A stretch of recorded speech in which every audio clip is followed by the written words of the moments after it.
Wednesday, October 14th, to order. If you'll join me in the Pledge of Allegiance. I pledge allegiance to the flag of the United States of America and to the republic for which it stands, one nation, under God, indivisible, with liberty and justice for all.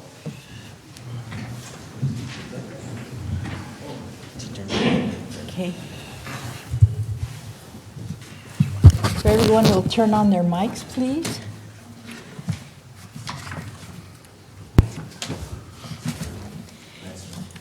If you'll call the roll. Director Davidson? Here. Director Ratterman? Here. Director Mills? Here. Director Strain? Here. And President Underhill? Here. Thank you very much. Okay. I want to begin our board meeting with a very,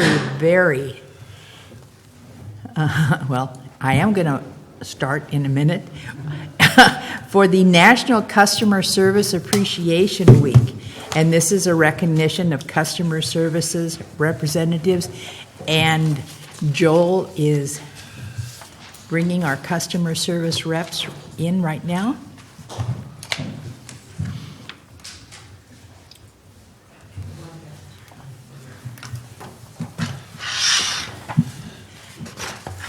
They put all the phones on hold and said we'll be back in just a minute.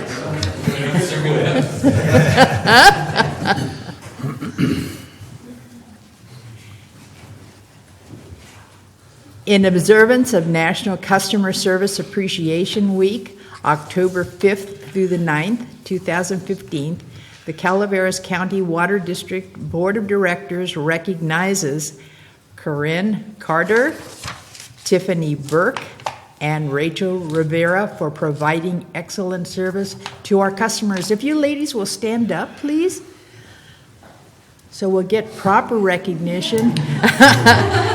Corinne, and Tiffany, and Rachel. Customer service representatives are often the first contact community members have with CCWD, which makes their role vitally important, and that really has to be emphasized. You ladies know.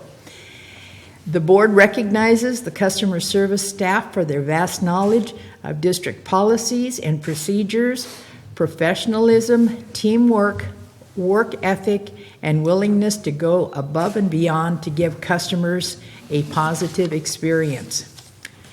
The board recognizes the fourth consecutive year of drought has created additional challenges for the customer service department, and thanks our representatives for doing such a great job informing and educating customers about water conservation mandates.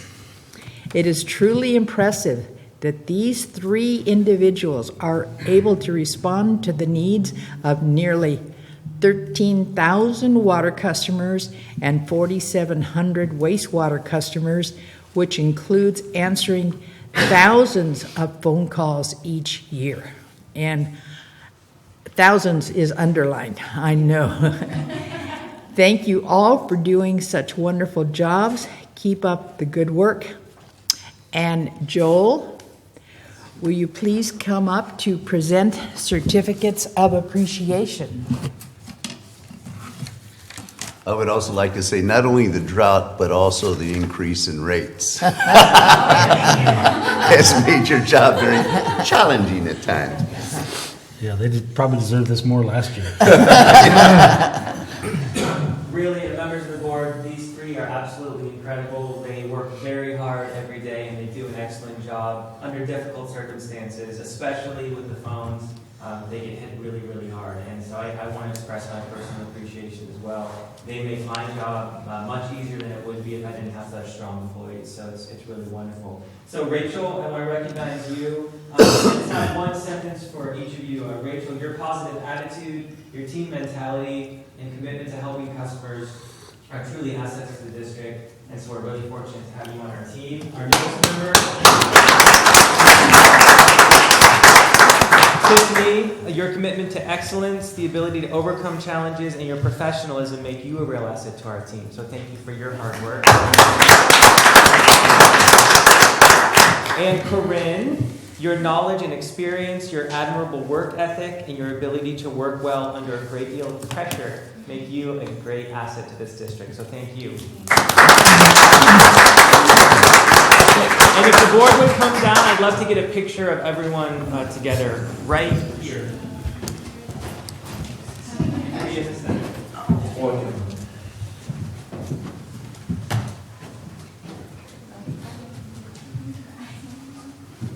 Dave, would you join us? Sure. Yeah. If he starts. Yeah.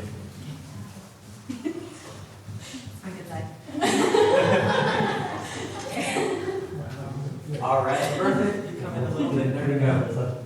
That looks very good. Okay, and 1, 2, 3, and then just one more here. 1, 2, 3. All set. Thank you. Perfect. Thank you. Great job.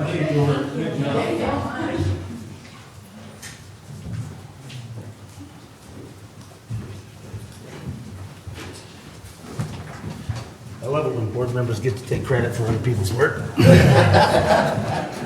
No, that is great. I wish we would continue to do to recognize employees when they're a standout service like they can provide. Good job, Joel. Thank you. One of the things that we talked about was the fact that they do answer thousands of phone calls, and Joel is always working on upgrading or updating our system of answering the phones, because nothing is more exasperating to our customers to call up and hear, sorry, we can't get to you right now. We'll be back just as soon as we can.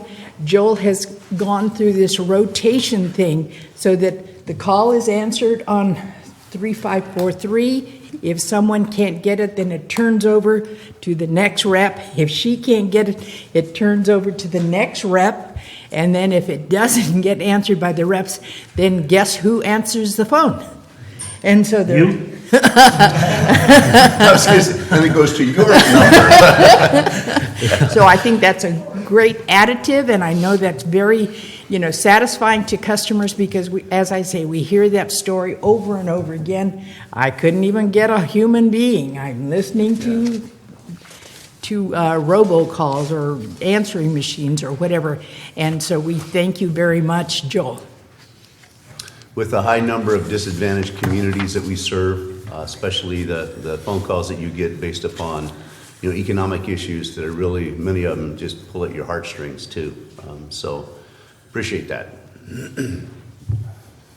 All right, any other comments or, okay? Madam President, I just say, I just really appreciate all that they do, and Joel as well in the group, and it was a real eye-opener to me. Joel recently, you talk about the thousands of calls a year. Joel, within a 2-week period, I believe the call volume was over 1,000 calls, is that correct? And that's just rolling through one of the phones, because one of our reps is on vacation. So it's staggering sometimes how many calls come into that department. Yeah, that's just incredible, and they have to deal with some of the most stressful situations with shutoffs. That's on their desk, and I can't thank them enough for what they do. And we'll try to keep it at 13,000 customers so that you don't get any more. Okay, item number 2 is public comment. At this time, members of the public may address the board on any non-agendized item. The public is encouraged to work through staff to place items on the agenda for board consideration. No action can be taken on matters not listed on the agenda. Comments are limited to 5 minutes per person. And so I open it up for public comment.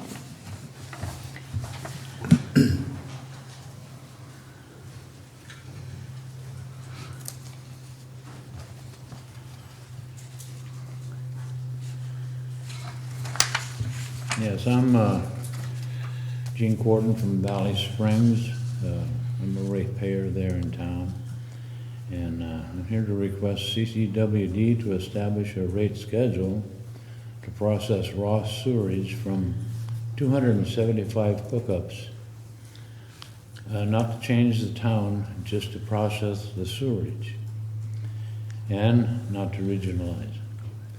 I asked Jeff Davidson if the treatment plant near La Cantena could handle an additional 275 hookups. He said it wouldn't be a problem. And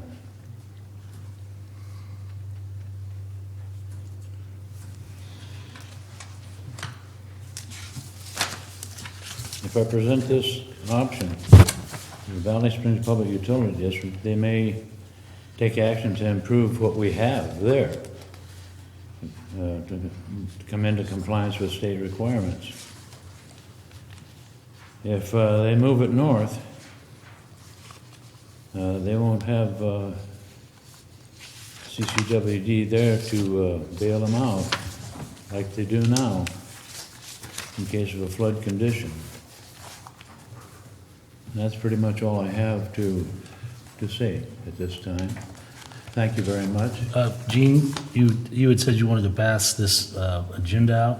Is that, do you still want to pass this out? Yes, each of them have one. Oh, you already did? Okay. All right. Okay, thank you very much. Can we just be clear on what you're, can I clarify with him what he's asking? Well, yes, I know it's a. Well, I think what you're asking is that we come up with, or that we request another opportunity to give Valley Springs PUD a price to treat the sewage as a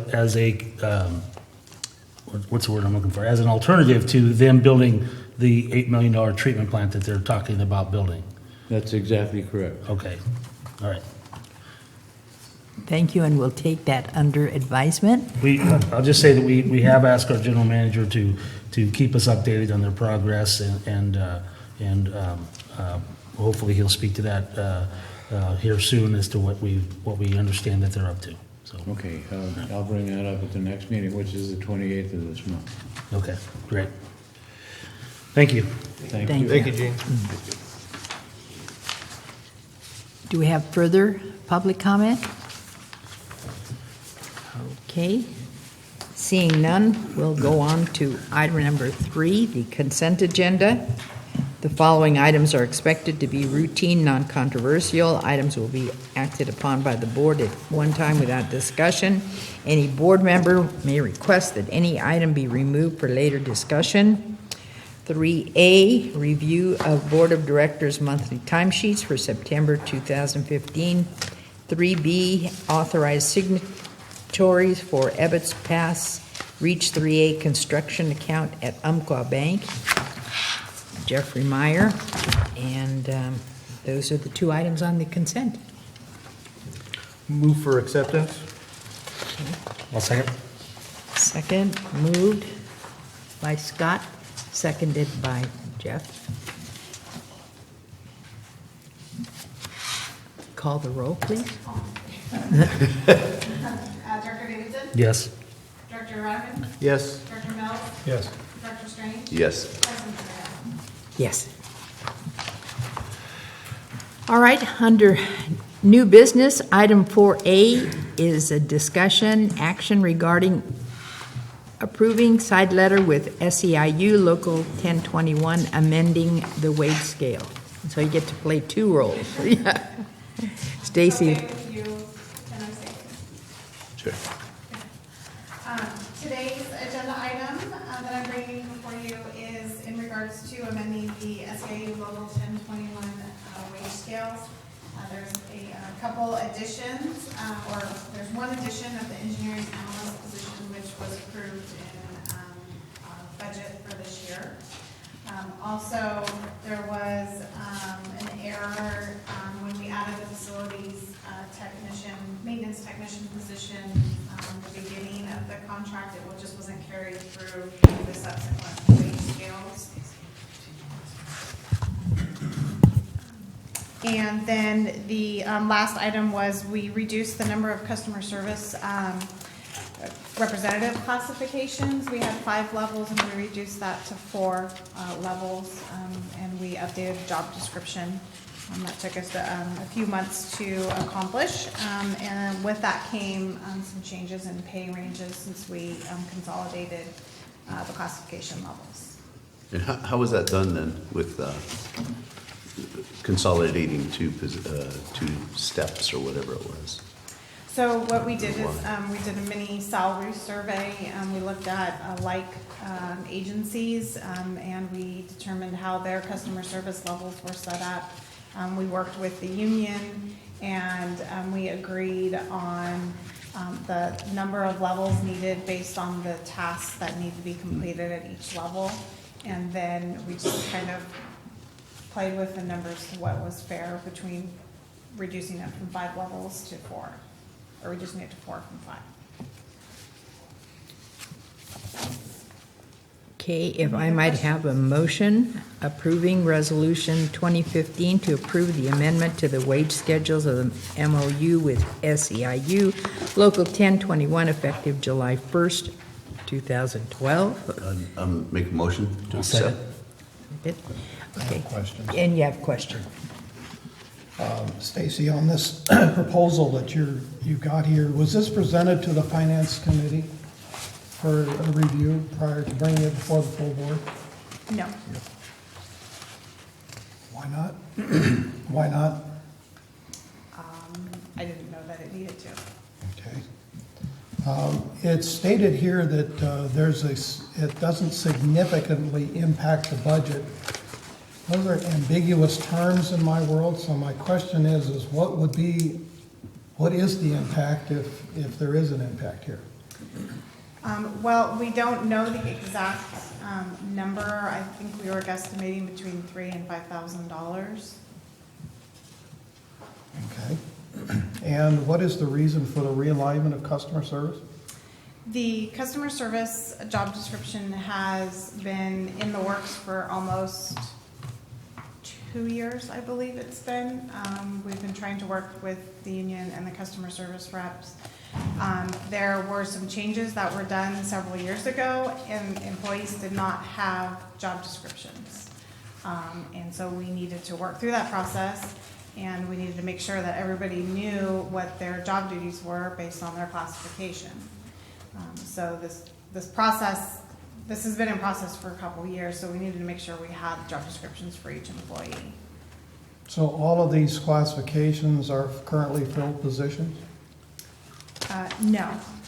Which We ones are currently not? have a customer service rep 1, a customer service rep 3, and a customer service rep senior.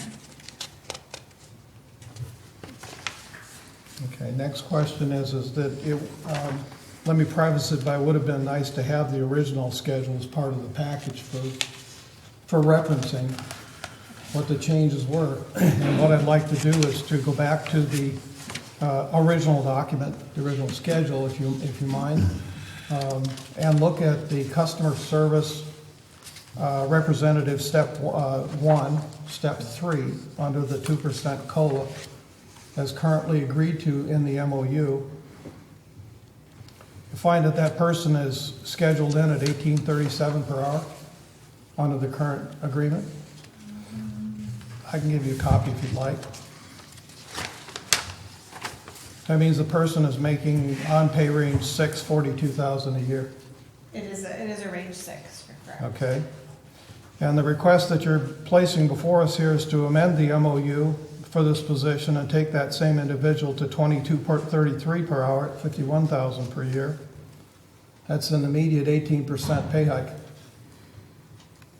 And this is going to go up further next July with a 3% COLA and take this to $23 an hour and over a 20% pay hike. I'm having a little trouble justifying that to the ratepayers. So the bottom line is realigning these positions and then staff recommending significant wage hikes. I'm not in any way going to approve any changes to an MOU during the contract period unless there's also a subsequent benefit to the ratepayers. I'm just not there. That's all I have. Does the consolidation of the schedules, does that bring anybody down in pay scale, or does it leave somebody in a spot that was due to get an increase in their step? No, it doesn't change. It puts it more in line with the other administrative positions within the office, as far as the pay ranges go. So would there have to be any budget adjustment for that department to accommodate this? No, we've had savings due our collections position that was hired. It took longer because of a domino effect with internal candidates. We had savings this year already due to that, so that's why it's not a significant amount that's going to hit this year's budget, is because we've already had some savings in the 3 months that we've been in this budget. But there- However, when you bring in that collections worker position, that is going to impact the budget this year going forward, and then impact the budget for subsequent years down the road, correct? It's gonna lessen our budget because generally when we have a field staff leave, they're usually at a 2 or 3 or higher. Those higher steps. Right, so when we generally always fill with the 1. So we always have a savings. And then we usually, because of the 2-week process, because of our internal bidding process and going out to the papers, we always have 2 to 3 months savings for that year for that position because we're without. Again, this is kind of a separate issue, but it's not truly quantified in terms of the dollars for this year and next year under the 3% COLA until we go to the next MOU. The dollars aren't quantified yet. One of the things I heard was, the increase in the hourly rate. And one of the things that I wanted to make sure is that our customer services are rated equally to customer service across the area. Yes. Okay, you were clear and went to our adjoining Amador and Tuolumne County and, compared our salaries. Yes, when I do a salary survey, there's about, I have a HR group that I work with that has about 15 to 20 different agencies that are like size throughout the foothills, and I compare job descriptions and salary ranges with all of those agencies. Because I know, working for CCWD is a very solid job. You earn good money, but, we certainly are asking performance. And we just got through talking about the customer service that we were able to give. And so they aren't just coming in and, sitting down drinking a cup of coffee. They are certainly earning their money. And so I'm very pleased that we're able to do that.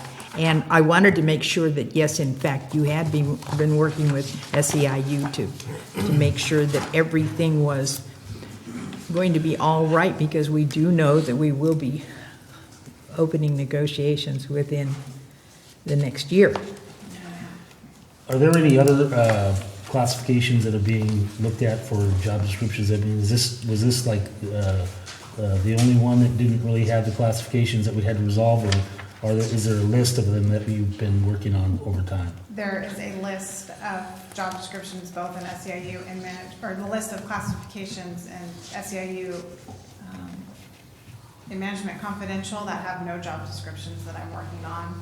And in SEIU, they have job descriptions. However, we are working on standardizing the format and standardizing the information because they are all very different. So this is just this is the only one that I can foresee that will have a range change. I don't anticipate any other ones having a range change, but their job descriptions will definitely be updated. I somewhat share Director Mills' concern. I think, if we're going through this systematically, we need to recognize that none of these changes can significantly impact our budget.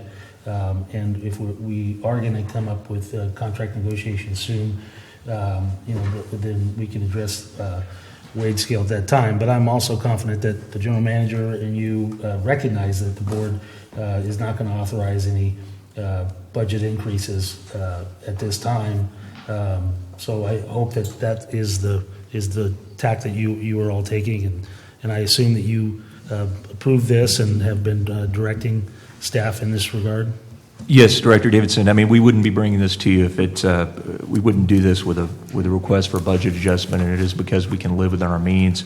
The challenge we've had is that, again, the 2 years of not having a job description for one of our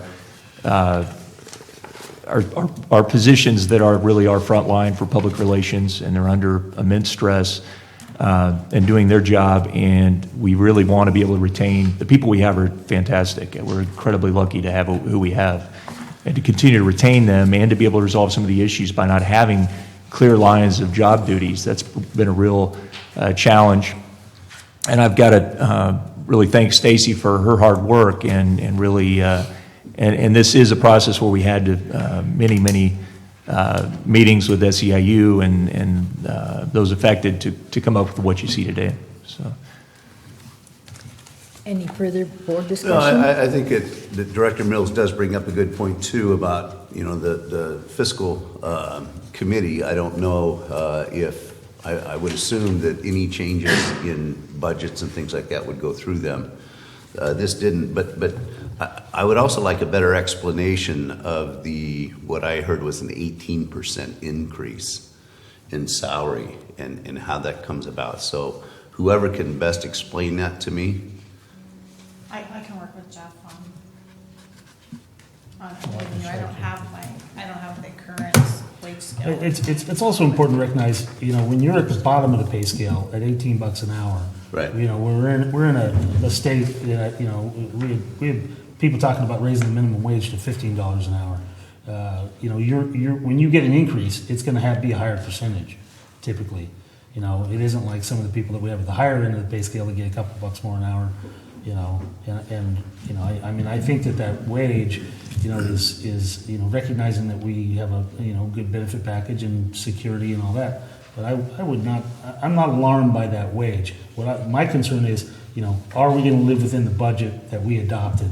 And it seems to me that we are. So It sounds like the answer is we're not increasing our budget. We're making some adjustments on our description, and we know how hard that job is sitting at the front line answering those phone calls. And it sounds like we might have brought somebody in at a wage that needs some adjustment. Well, and the job title change. That'd be an interesting thing to know about. I'm assuming we're giving people more responsibility, and that's why we adjusted the steps to more represent what they're actually being required to do. We've also heard that it's within the range of what other customer service reps are making in the area. It's bringing them up to a position. I certainly support this, and it sounds like our staff has already looked into the matter and addressed that. I'd like to move that we We did already. I'm not done yet. So that's what we're looking at, was a lower end wage scale being pushed up 18% higher. A $2 to a $4 raise is a 100% increase. to possibly So, bring them to where they should have yeah. been in the first place. It sounds like. Okay. Director Strange, this is one of our lowest paying positions at the district. I think I have absolute confidence in the survey that Stacy did, and the comparables are truly ones that we should be looking at for other agencies. And I think what this says is basically we've been underpaying for quite some time. Frankly, I think looking at the quality people that we have. You saw Rachel here; she's currently our Rep 1. We're lucky to have the people we do. If we were going to make an adjustment, I think this is one absolutely to do it. Again, I would never move forward with this at this time if we were trying to do a budget increase with this, and we'll have to live within our means going forward as a result of this. Okay, thank you. My question's been answered. One of the last comments I'd like to make is, I detected, a statement out of Director Mills talking about, our contract as far as running it past the finance committee. And so that was one thing that, to my knowledge, has never been done I mean, you know, the finance committee has Contract will got. not be negotiated Yeah. by the finance committee. Right, no, that's, that's but just for the finance committee to get a feel for what is it being negotiated, I think that's what Director Mills is addressing. And so that's going to be something that the rest of the board's going to have to agree with, or, you know, not agree. I'm not sure that's what he was asking for, but I mean, he's sitting right there, he can say it. My concern is, as you're going through these negotiations, they need to be in closed session, before they come out to like an agenda item like today, and I don't know if it's possible to have a closed session item on a finance committee. But we can look into that. I'm glad others are speaking for me here, but.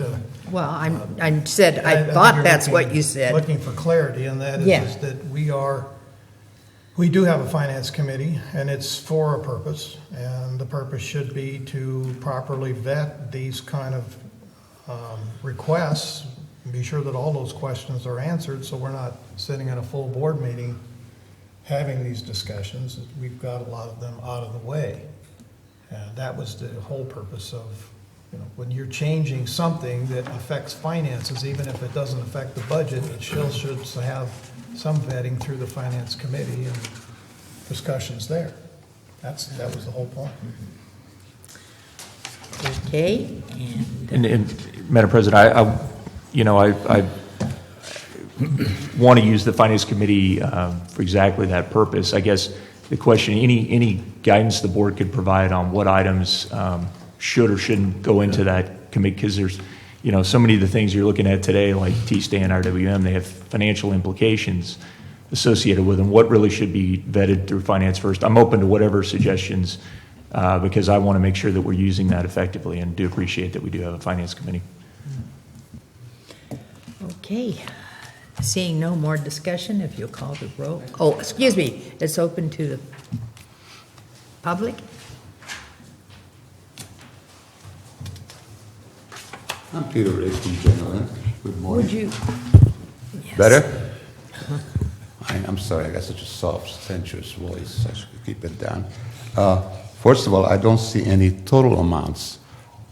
How much is that? 20% pay hike, 18% pay hike? You're leaving out maintenance technicians, wage schedule. I'm not questioning that those young ladies deserve the pay. I do question the ratepayers' ability to make this kind of payments, folks.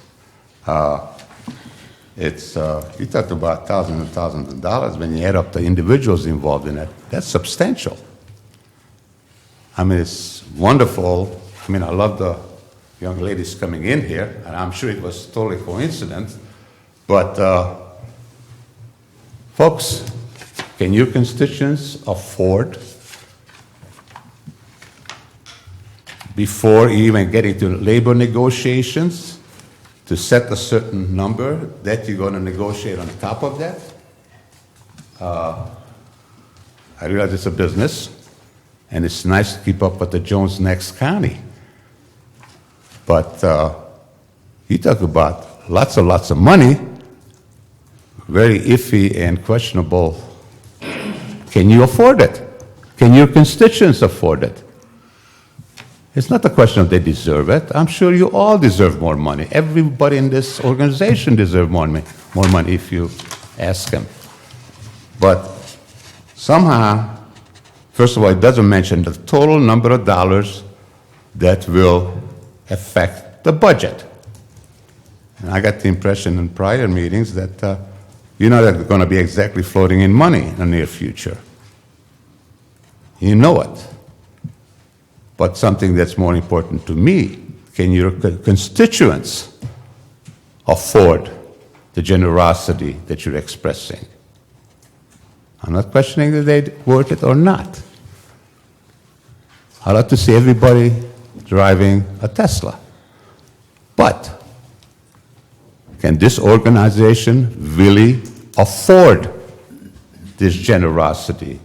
So, because these numbers, do you really think it's fair to your constituents? Thank you.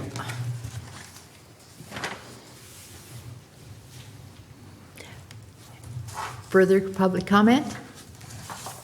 Madam Chairman, before we vote, I'd like to kind of bring out one more point, and that is that in my career, I've done sometimes yearly wage surveys, and those wage surveys, I recall a situation down in Santa Maria where the cost of living is substantially higher than it is in, say, Fresno.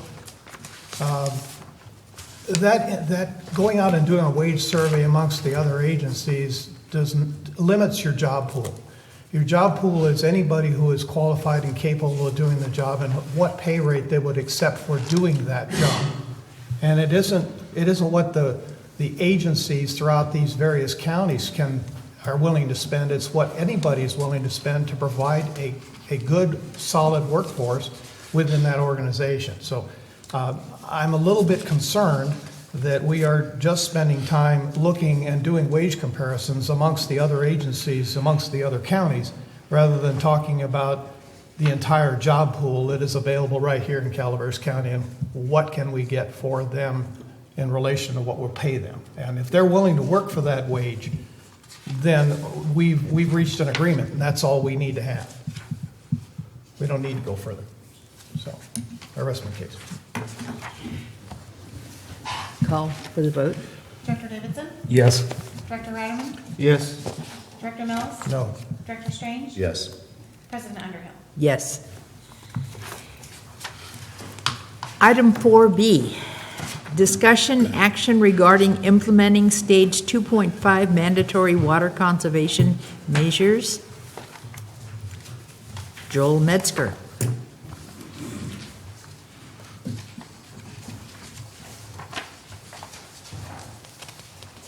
And Joel wears two hats, Public Information Officer and the Customer Relations Manager.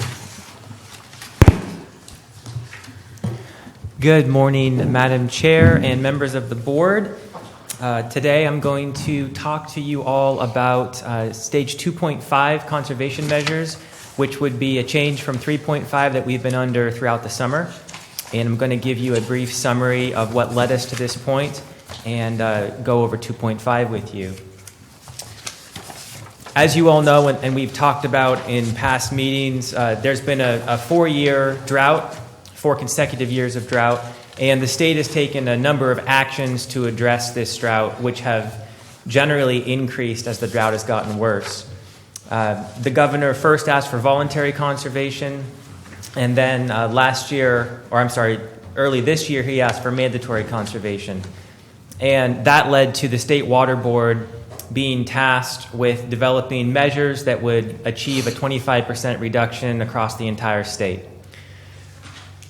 Those measures that the State Board levied upon all water districts first had CCWD with a 32% conservation mandate compared to 2013. That was a very high standard, and CCWD staff felt that was too high, and Dave and myself and Peter and others worked very hard with the State Board to have that reduced from 32% down to 16%. However, when we presented 3.5 to this board, we were still acting under a 32% conservation standard. So many of the programs that we recommended to put into place were designed to meet that higher standard.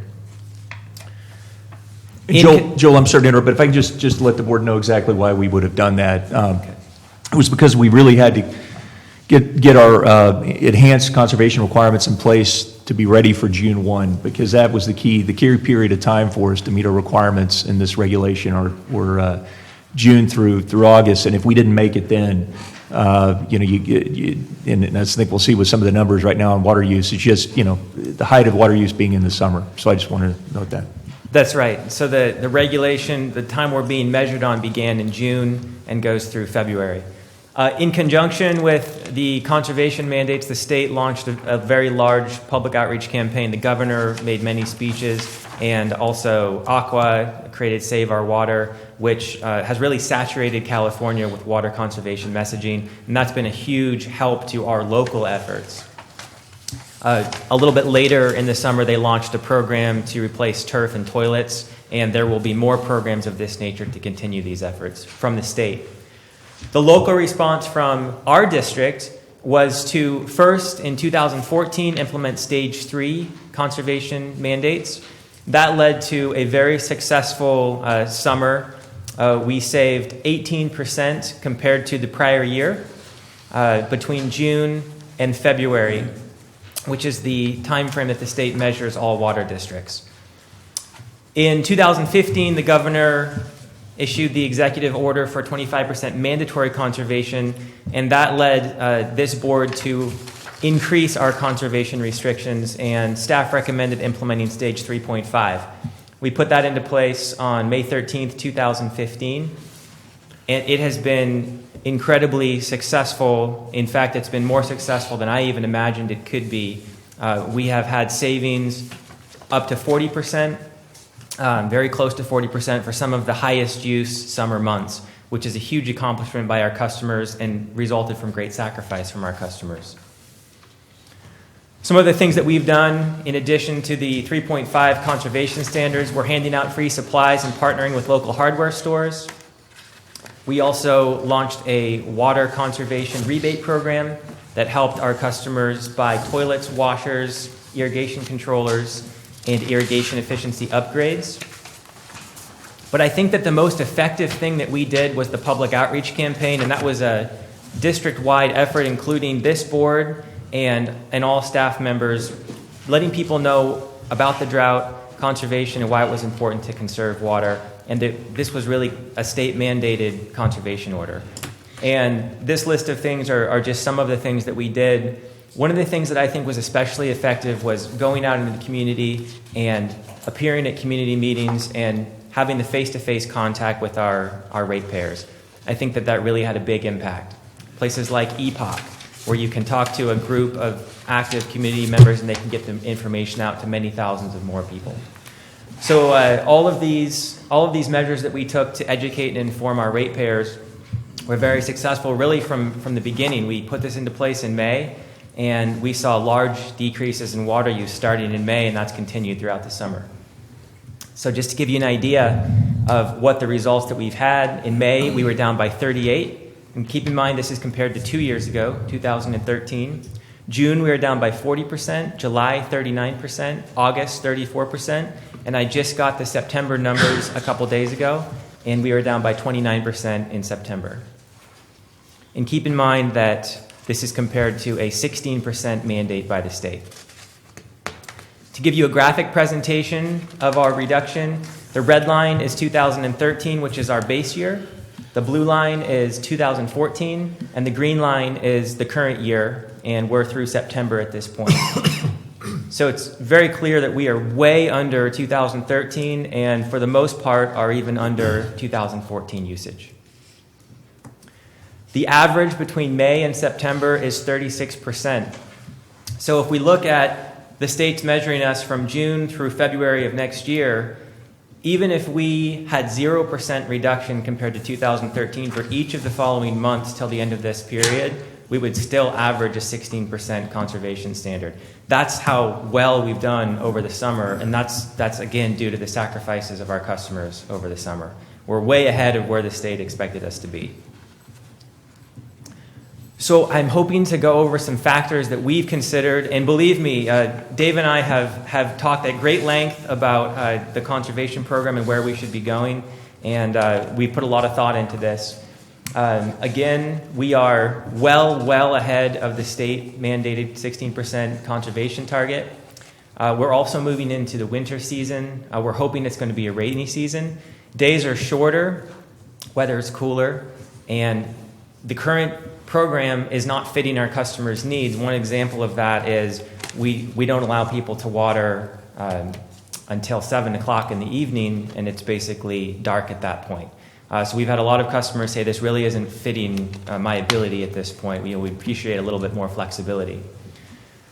Also, reservoirs do appear low throughout the county. This is true, but with the exception of White Pines, we do have sufficient storage to continue providing water to our customers not only this year, but in future years. And that reliability is even increased because in the drought, we've used a lot less water than we normally do. So we do have the planning of our forebears have really served us well during this drought. And customers have made permanent behavioral changes. And an example of this is instead of watering their lawn less, many customers have actually let their lawns die. They haven't planted a garden. They haven't planted their annuals. Those are the things that have caused this large reduction in water use. And that's a combination of local messaging and state messaging.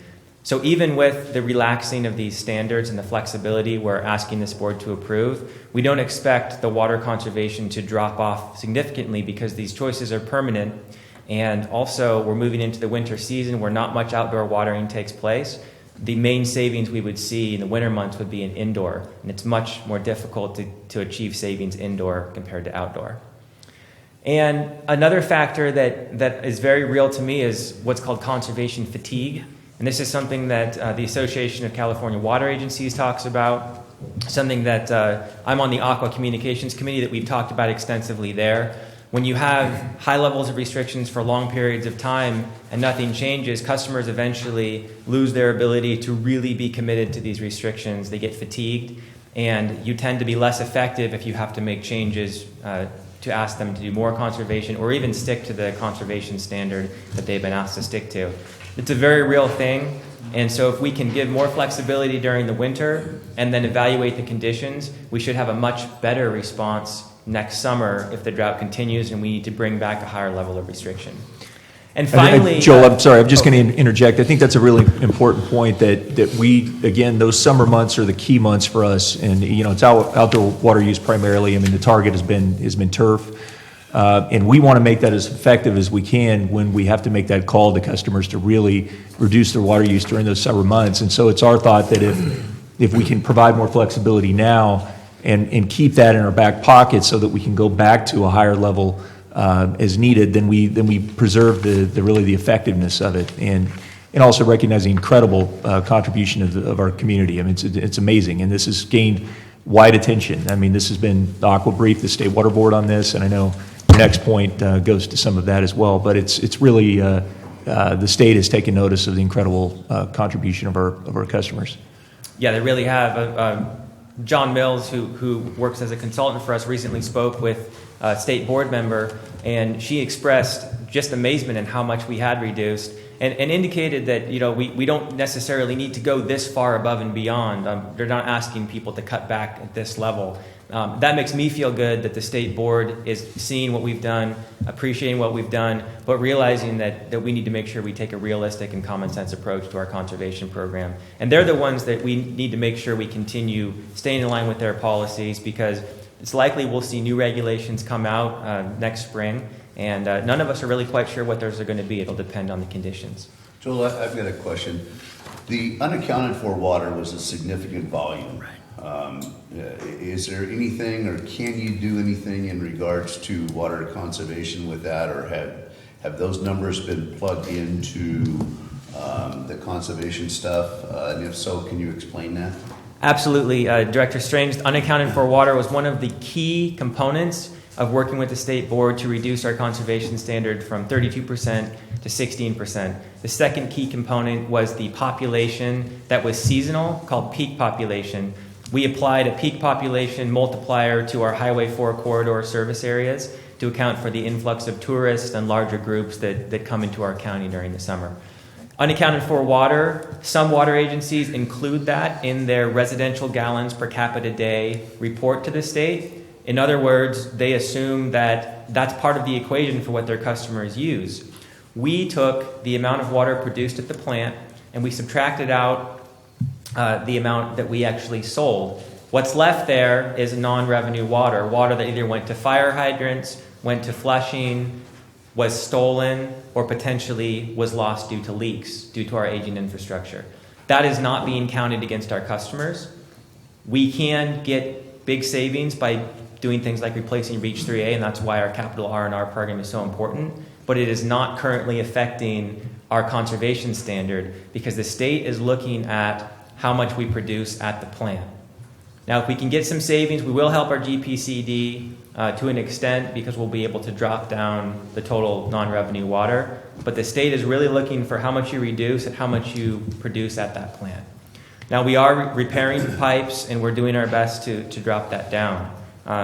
And Yeah. again, that goes to the R&R program. And I really think that was key, because for us to have credibility in making the argument that, or the pitch that we shouldn't have the unaccounted water held against us, when we do have some areas that have very high unaccounted for water, in excess of 25%. It was the ability to point to our R&R program, the fact that we've got these facilities, the replacement of these lines like 3A1, the improvements in West Point, Wilseyville. I mean, those things are in large part water use efficiency projects, because that addresses a lot of the water loss. And So in light of the factors that I've just gone over, again, staff has talked about this at length, and we're recommending a change from stage 3.5 to stage 2.5. We're taking the basis of this plan from our water shortage contingency plan, which is a plan that's part of our urban water management plan. But because of the current circumstances, we needed to augment that to include the state mandates that affect everyone, and also to address the current situation. And so stage 2.5 is really a combination of what we had in place with some additional watering restrictions. Some of the keys are that we're building this around the 16% conservation standard from the state, and that we're going to be asking for still additional conservation. We're going to be mandating a 20% district-wide reduction. This is not a reduction where we'll be measuring each person individually. It's an aggregate, it's as a whole, and that's something that we'll be sure to explain to people. And I'm confident we can continue having conservation of 20% and more without a problem based on what we've seen over the summer. I wanted to give you a little bit of an idea of what other districts are doing at this time, so you have some perspective. TUD, to the south of us, is asking for a 25% reduction, Twain Harte for 25%, Amador Water Agency between 21 and 30, depending on what their board decides, and Placer County Water Agency is also asking for 25%. We have had higher conservation than many of these agencies consistently through the summer, so we've actually done as well or better than many of these agencies. But just to give you an idea, this is generally what the region is doing at this point.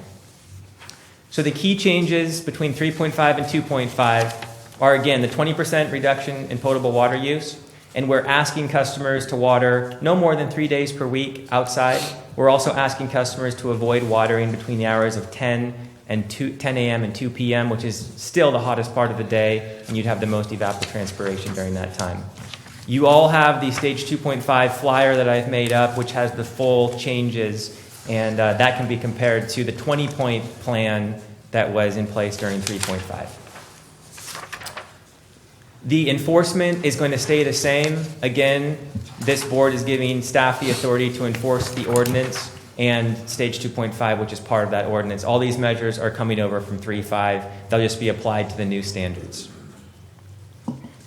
And the next steps, if this board moves forward with this, is we do need to wait 60 days for the ordinance to go into effect, because this is not an emergency ordinance. When we are ramping up our drought restrictions, we were able to have them go into effect immediately. If we're going to be relaxing them, we need to wait 60 days. However, staff is recommending that we begin in the field enforcing 2.5 immediately after the board adopts this, because the seasons are changing and all of the other reasons. However, the official ordinance would not go into place until December 12th.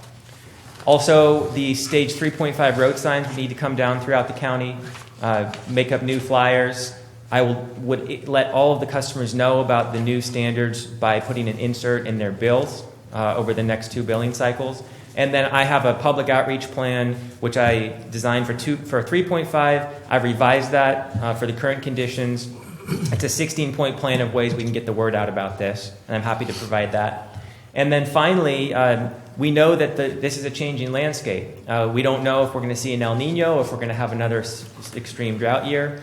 We don't know what the state's going to do. And we also need to keep an eye on what our customers do and how they react to this. So we're going to be monitoring all of these these factors very closely and be ready to react quickly, if necessary, to bring a new proposal to this board. But it is our hope as staff that this 2.5 will get us through the winter and early spring. And during that time, I'm going to be spending a lot of time working with my colleagues to design an updated water shortage contingency plan. That will be included in the new urban water management plan, which is going to be updated next year. And I've learned a lot from this drought. I know all of us have learned a lot from this drought. It's been the most significant drought that we've ever seen, or that I've ever seen. And I want to design a contingency plan that accounts for any and all conditions the drought will present and give this board even more flexibility to address these conditions, and potentially even within the same ordinance without having to come back and put new ordinances into place. I'd like to have different stages within an ordinance that the board can say, stage 1, 2, 3, or 4, and that will give us a much more ability to keep our finger on the pulse during future droughts. So that's something we'll be putting a lot of thought into this winter. And again, that will be integrated into the urban water management plan. That is what I have for you today, and if you have any questions, I'd be happy to take those at this time. Joe, on number 4 on your list, Yes. you have as soon as possible after being notified, and yet the ordinance states 72 hours. Do we possibly want to include that time, define that time down to 72 hours as the ordinance shows? I need to make the flyer match the ordinance, so yes, I will adjust the flyer to match what the ordinance says. Okay, and then the other one is on number 14 about line flushing. We're not just line flushing without talking to the local fire agencies to see if we can do hydrant testing at the same time? Or are we doing that? I am actually not entirely familiar with what the procedure before line flushing is. I know we're only doing it if it's necessary, if the water is no longer meeting safety standards, or if we're having an issue. I can check and bring that back, whether we're working with the fire departments. I mean, Copper Fire has talked to me about this issue, and that is that should we be doing line flushing down there, they certainly would like to be there at that hydrant to take advantage of the flow to do the testing if they need to keep their certifications in place as well. Excellent point. The other thing is the state, I'm sure, is developing contingency plans should the drought continue next year. Have you heard anything about what their thoughts are? Are they thinking that this might be more permanent instead of temporary in terms of our conservation measures? I think at this point it would be speculation of what the state's going to do. I've certainly heard talk about permanence and other talk about whether that is the right call. I think at this point we need to make sure we have a really good grasp about what the local conditions and be ready to react to whatever it is that the state sends our way, just like we did last spring. And Dave, maybe you've heard more. And this is something we track closely at Aqua. It's clear that there will be regulations to follow, and they likely will be permanent. How those are developed, we have asked. The highest priority from local agency perspective is that we be involved in the development of those, so that our concerns and issues and the things that have worked for us are brought to the table in the development of those. And that's something that needs to happen very soon to get the right people in the room.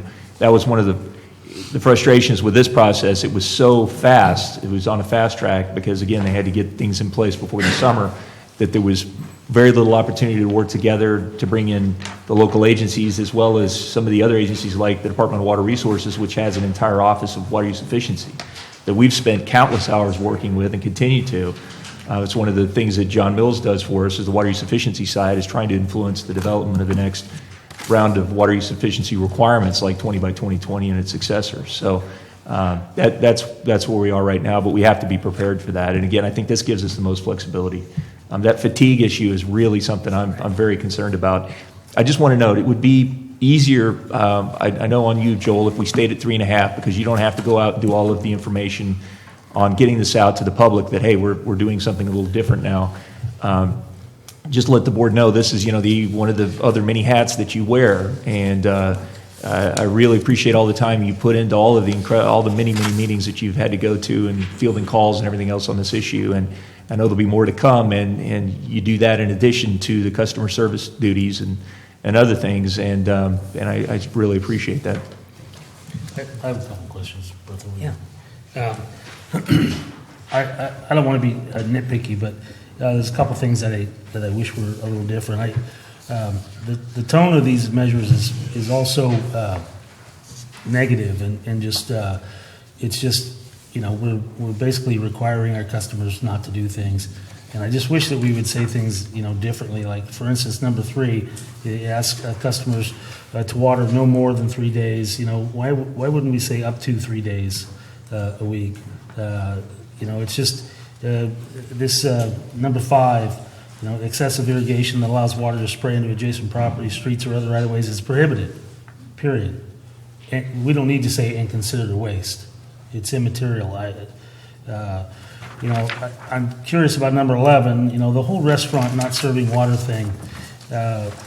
Do we have a number on that? I mean, how much water restaurants are serving?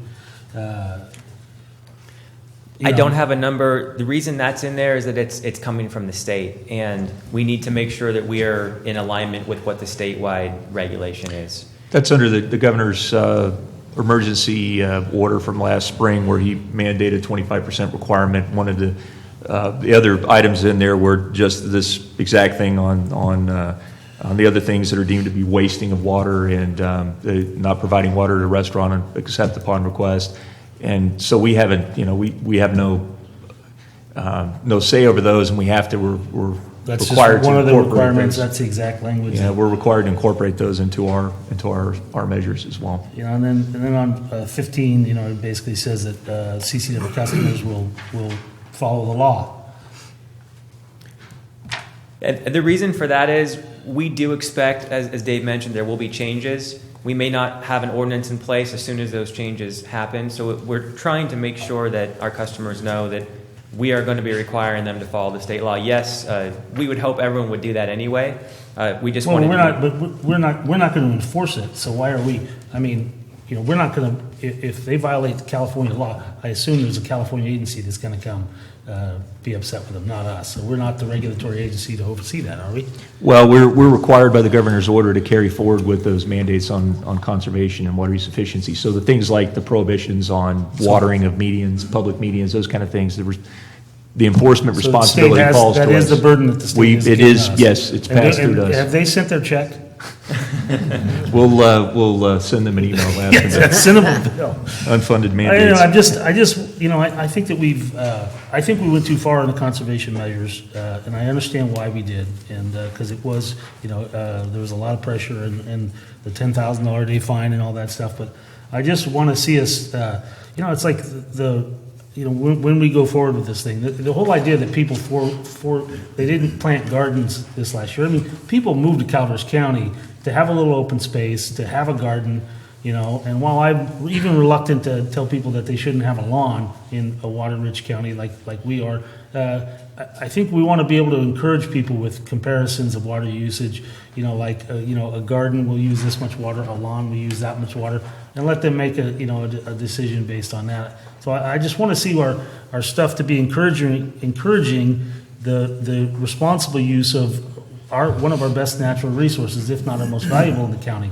I mean, we should be thankful we live in a area that has abundant water supplies, and while it's certainly we need to be conserving at this point, but our history is one of we're a water-rich county. And I think it's one of the, it's like telling the people who live in Carmel that whatever you drive by the beach, I do not want you to look at that beach today, because you get to look at the beach too much. And I want to see us be encouraging our water customers to be responsible, but I also want to have them be able to enjoy what we provide for them. And we have to be honest about what this does to not just our budget, but to the every water agency in the area. These conservation measures cost money. And so, and it's going to come to the point where we're going to, if we have an extended period of drought where our budget may not, our income may not meet our budget. And that's going to be a pretty tough thing for boards to have to do that. I know Amador is doing a temporary, they've been publicly doing a temporary drought surcharge where they're trying to get that through. I actually read some of their publications about it. I thought it was fairly responsible with the way they were going about doing it, but I just don't want to get there. So I want to be, I just want to be encouraging people to be responsible, but to not be ashamed to have a damn garden, for crying out loud. You know, anyway, that's my rant. Another rant from the Another left. rant from the left.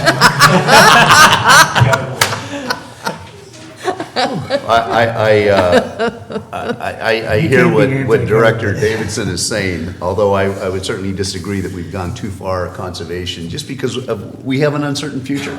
And even right now, the talk is Southern California going to get all the rain and it's going to miss us? And I can tell you that living on the South Fork of McCullum, this is the first year that I've been there in 25 years that it has gone dry. It stopped flowing. And I was at the CPUD meeting last night, and I asked them, folks, this is your only water supply here. And it went dry. What did you do? And they were talking about the general manager ordered staff to walk upstream to, who pulled the plug or who diverted the water or whatever. It went dry. And then I asked them, when was the last time that happened? They had no answer. And I'd heard through Pat McGreevy doing some historical analysis that back in the 30s it ran dry, but there were some mining diversions going on there too.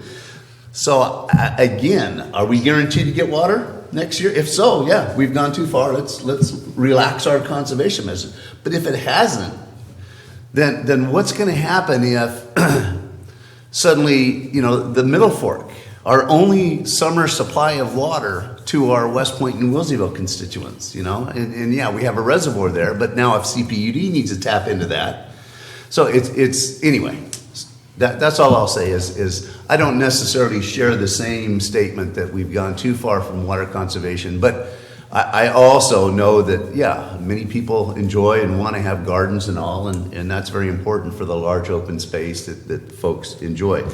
I think we deserve to thank the public for their water conservation. So how do we do that, Joel? If you could, create thank you signs, whatever it is, we need to thank the people for going beyond the call of duty. And I think that's our obligation. And I'd really like to see that. And then also if you could share a little bit of, speaking of water conservation, the staff member there at Tuolumne RCD, they just filled a water conservation, I don't know if officer is the right term, but a water conservation staff member, Stephanie Seuss. And I think that on the Stanislaus system, we're looking for great things from that water conservation staff member. Can you say, I know that Peter's been primarily, he's not here, but he's been primarily involved with the T-stand stuff. Yeah, the opportunity to work with the T-stand RWM with their grant is just phenomenal. It's going to be only along the Highway 4 corridor for us. I have met with the coordinator who was just put into place some time ago now. And they have a lot of programs that they have funding for that they're going to put into place. Most of them they would run, but they're trying to be in touch with us so we can collaborate on how they would be held, how they would be offered in our service area. I'm expecting a significant decrease in costs in those service areas if we can take advantage of this grant funding. And I'm continuing to meet and work with Lindsay and the new coordinator in order to take full advantage of that. And I know that's something that Dave is very supportive of. And we're trying to do everything we can to work with them. I know that they're still kind of getting ramped up, and it's going to take time for this program to really be rolled out. We may not see some of their bigger programs until spring, summer of 2016. Thank you. Director Mills, you had a statement or wanted to interject? I was looking at like line 10 or item 10 on your list. You could make that positive very easily by simply saying is that decorative fountains and recreational ponds shall use recirculated water. Then the negative word prohibited isn't in there. Well, That's what I agree with what you're saying. Yeah, I just think we can get the point across, and the point I was trying to make, about going too far is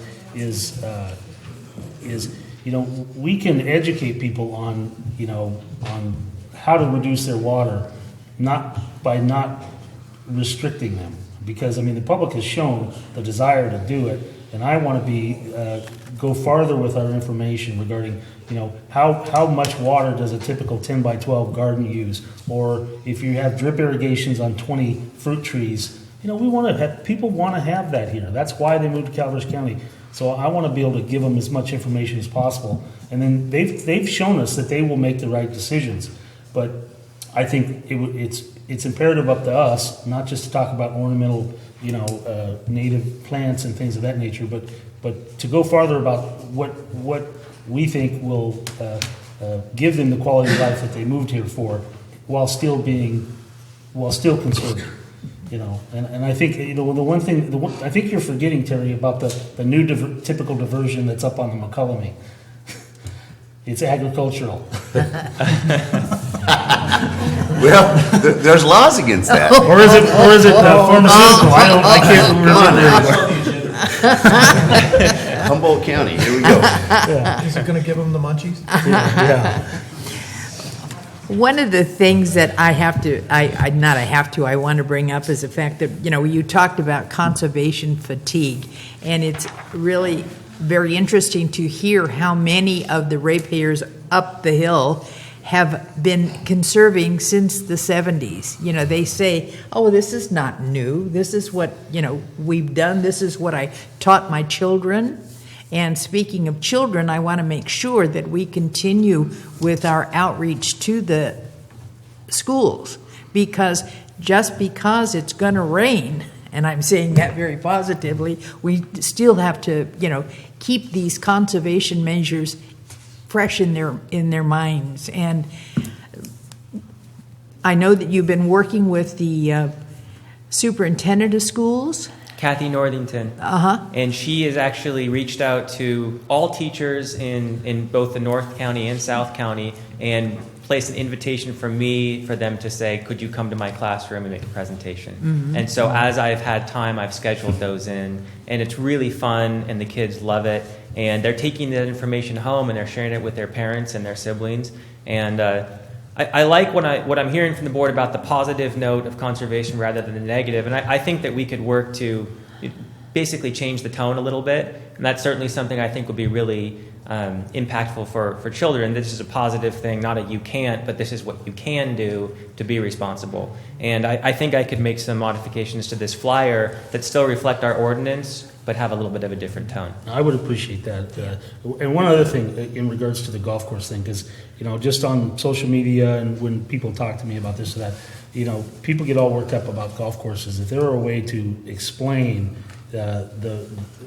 how golf courses are an integral part of our recycled water program and how much they're actually accomplishing with recycled water, I think people would have less angst toward them, because we're using, almost all of our recycled water is going to the golf economy, which employs, probably thousands in Calaveras County. And I think that's a positive that we need to explain to people so they don't have animosity because they can't have their lawn, but the golf course can have theirs. I think it would be nice to be able to explain that better.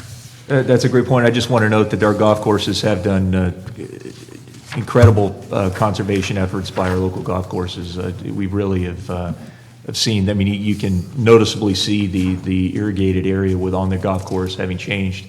And I know, they've had to make some tough decisions because of that. And I want to publicly thank them for their efforts on that. It's been very helpful to us. Back on the conservation kits, can we update, I realize that we're not going to be using 2 of those pieces, but are there other conservation pieces that we could include in that giveaway? With the free supplies? I'm actually looking to kind of tone that program down during the wintertime. I want to make sure I have enough budget for next year. And so we've actually talked to some hardware stores, and some say we aren't getting nearly as many people coming in to take these. They don't even need to be restocked. So I've sent one last shipment out to those who needed it. We have a supply in office for those who haven't gotten them. But I actually am putting the message out that we're going to be suspending that program until most likely the spring, early summer. I do have limited funds. The district as a whole is trying to make the best use of the funds. And I also, if I can get the grant money to pay for these for a portion of our service area, I'd much prefer to use that money and work with Lindsay and others at the IRWM to supply those, and then we can fill in the gaps where we can't get grant money. If there are other items, I certainly can consider those. I did try to look at the full options and pick what I thought would be most effective. And I know that people have really used and thought that what we're giving out is very helpful. But it's always worth revisiting, certainly. And I'd recommend that the indoor stuff like the leak, the dye for the toilets and all, maybe that stays out, it stays on the counter. Somebody can pick one up. They're really focused on indoor appliances and all because, again, in the wintertime, everything kind of moves indoor. So just kind of thought. Okay. I think we're ready for any public comment. Do we have a motion? Yeah, we have a motion and a second, I thought, didn't we? I don't Well, think so. I'll make a motion that we adopt ordinance 2015-3 implementing stage 2 water conservation measures with the request that staff will revise it to be a more positive document reflecting the board's comments today. And I'll second that. Now I will open it up for public comment. Please. Yeah. Yes? I think we have some doggone good people in this county. They're making a big effort. But I also like to know the sacrifices that the folks in this county making. So we recognize who are the beneficiaries of this sacrifice the county folks making for. I would love to know, like Stockton, I believe they're getting the Calaveras River. How's their conservation doing? What percentage they've been saving? I'd love to know how much San Francisco, Sacramento. I don't think they have any meters, but have they cut back on their consumption? Another thing, the golf course uses recycled water, I believe, right? Most of it. That's helped us, and it goes back to the ground, and et cetera, et cetera.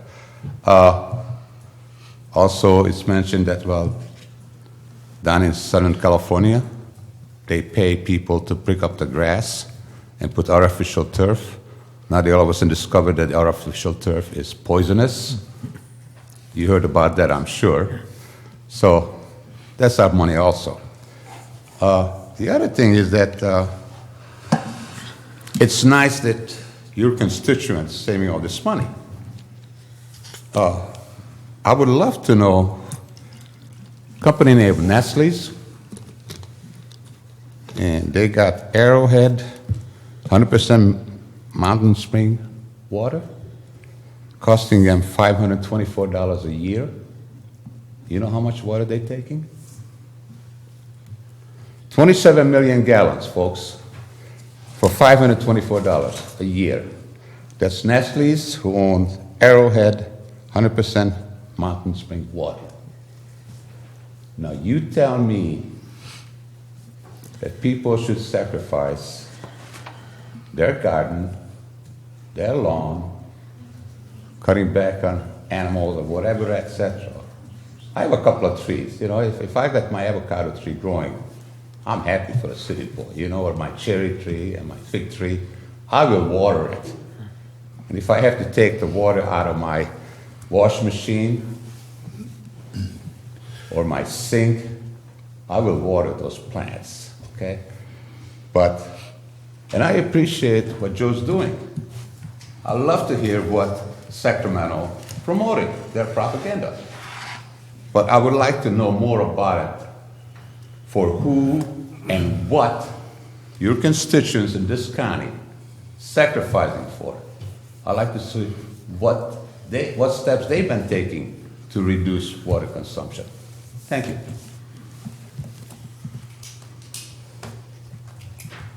Further public comment? Seeing none, we'll call the... Dr. Davidson? Yes. Dr. Rowden? Yes. Dr. Mills? Yes. Dr. Strange? Yes. President Underwood? Yes. Thank you. Thank you. Before we go further, let's take a quick break, please?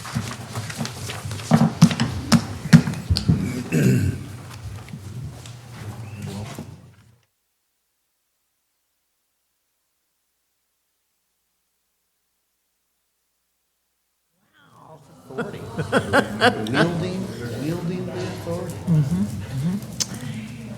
All right, if we might reconvene. 4C, discussion action regarding consideration of CCWD's membership to the Tuolumne Stanislaus Integrated Regional Water Management Joint Powers Authority. Right.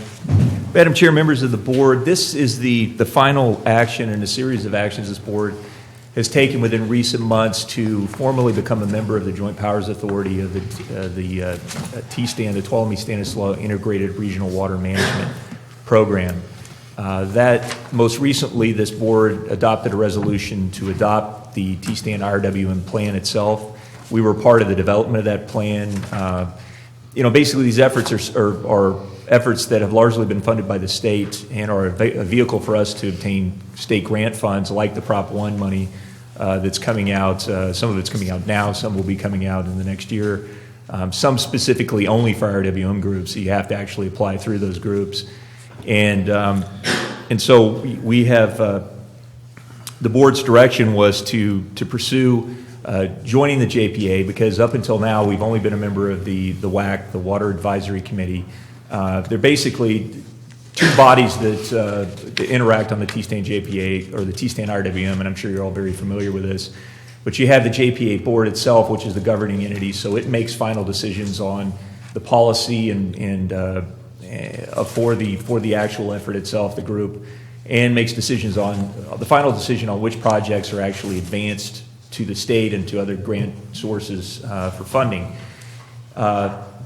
The WAC itself is an advisory body to the JPA board. Its purpose is more, it functions more at a staff level in providing the technical expertise to work on the development of projects and recommendations, including policy recommendations for the JPA board to consider. So basically, if we were to pursue projects, as we have before through the TSTAN RWM, we would take those to the WAC, and we would do the vetting through that process, and we would go through a process with the other stakeholders and dissect it and compare it against the requirements of a grant application and see whether it fits within that, as well as the goals and objectives of the TSTAN plan itself, and move forward with a recommendation for what are the highest ranking projects that would provide the strongest application for funding for grant funds. And that's, I expect, is what will happen with the Prop 1 projects as well. But the actual decision on whether those in fact are the projects that will be submitted has to be blessed by the JPA board itself. As this board has said, we want to have a really effective voice in that group. It's we have many local stakeholders on the Highway 4 corridor, just like Mr. Fontana and Murphy Sanitation District, who have made an incredible investment in this effort, and much of has been an incredible benefit to us to have the things that they've done to make sure that this is a viable effort. And really, if we want to have, we really want to help this effort going forward as much as we can, to really be a responsible partner in that, and to have the most influence we can in the projects and the other things that are happening in the RWM. This is really our best way to do that. And I just want to note one of the things that I think is going to be very important for us to work through this RWM is our pursuit of the Warren Act contract. The fact it's, and we'll get into that a bit later in the other agenda item, but that's the kind of thing that really maximizing the local and regional benefit through a group like that that's organized for that very purpose, to really dissect projects in that manner, is a very important way for us to build a better project and to gain broader support for that, which is a key consideration. So with this, I would ask that the board consider approving the JPA agreement so that we can formally become a member of the JPA. The agreement itself has been reviewed by our council. We did have some comments on the JPA agreement itself. but nothing was earth-shattering. It was, basically things that we think would be better processed primarily, that we would like to see in time included. And so we forwarded those comments to the RCD who administers the RWM and asked them to hold those on file. Because in asking, change to the JPA agreement itself, it requires all of the members to go back and consider an amendment to it. So that's a board action for each of those entities. And so it's not something you want to do, every time you have a proposed change. It's something periodically, very strategic points in time. And so we'll ask that they hold those and put those in the mix when the time is right. But as of now, everything has been done on the T-stand, RWM, JPA board end, and have extended the offer to us. And it's with this board at this point to make a decision to join the JPA board. Lastly, this item has been budgeted within our fiscal year budget for this year. We have over $9,000 approximately in the budget to pay for our membership to the JPA. And in bringing this forward, a lot of the consideration is thinking our ability to pursue those grant funds and needing a vehicle like this and to really maximize our influence and being able to gain the benefit of the Prop 1 funds in particular. So with that, I'll answer any questions if the board has any. Yeah, Dave, the question that I would have is the T-stand, IRWM, and the Tuolumne RCD are joined at the hip right now in sharing of staff and their efforts. If we go forward in the future and form an RCD in Calaveras County, are they going to have some concerns as to how that's going to play out with the IRWM? And, is that going to create some additional needs going forward? Because the RCD could happen within the next, December of 2016. So that's not very far off, and we need to kind of be planning about what that effect would have. I'm not against this, understand. Sure. No, this is a very important issue you raised. Not to interrupt you, but I do appreciate you very much bringing this up because we don't want any unintended consequences. And I think, and we've already identified this issue with the Tuolumne RCD. They've done a phenomenal job in administering the group. But, there are many IRWMs across the state that have multiple RCDs that function within those. That was my experience with CABI. We had 2 or 3 that were very, very involved in the projects and administration. There's no reason it can't work. But we just want to make sure we're not in any way jeopardizing any of the grants that we already have in hand. The conservation grants, terrific program. Having that extra, Stephanie, who's an incredibly talented person, to have that position to be able to provide is a resource to us that we could also use so that we can reduce our expenditures on some of the conservation things that we provide to our residents. We don't want to jeopardize any of that, so that's something we have to make sure going forward. And so we'll continue to have those conversations and need to continue to share information and again, so everything is properly lined up so that if and when that's the will of this county to have an RCD, that we nothing happens that would be adverse to our interest in the T-stand. Thank you, because the more that we talk to one another, the less that there'll be misunderstandings going down the road. And so I appreciate any of their questions or concerns that we can address now as we move this RCD along, that it doesn't negatively impact that relationship in any way. And that they understand that we're not trying to separate and divide and conquer or anything like that with this decision. Yeah, and I can tell you my experience on CABI. We were actively pursuing fuels management projects. One of the things you try to do is you try to take projects out of just a local or parochial kind of view, and you try to spread, come up with a project that covers a larger geographical area, so that has more benefit, more bang for the buck. So the state realizes that its investment is really being maximized. That was one in CABI that through the RCDs we were developing a joint effort to do fuels management projects that were good for our water systems, but do them in a thoughtful manner, strategic manner, so that we could have a program that would span multiple counties, and the RCDs were going to play a key role in that. So I think in the long term, I think it's a very beneficial thing for us to have an RCD that could also be participating in this, and we'll make sure that if and when it happens, again, there are no surprises. Thank you. Yeah, my understanding, the RCD got involved with the T-stand thing primarily as a huge savings of financial issues and getting it out of the higher billable consultants leading it. And Lindsay just did it, including thousands of hours, it seems like, a volunteer to really get that up and going. And so I don't see any potential conflict with the new RCD to start up here. And in fact, I think that the advantage is that they can kind of help carry the ball and do some potential training to staff when the time, is right for Calaveras RCD folks. They're not an old RCD either. No, they're very young.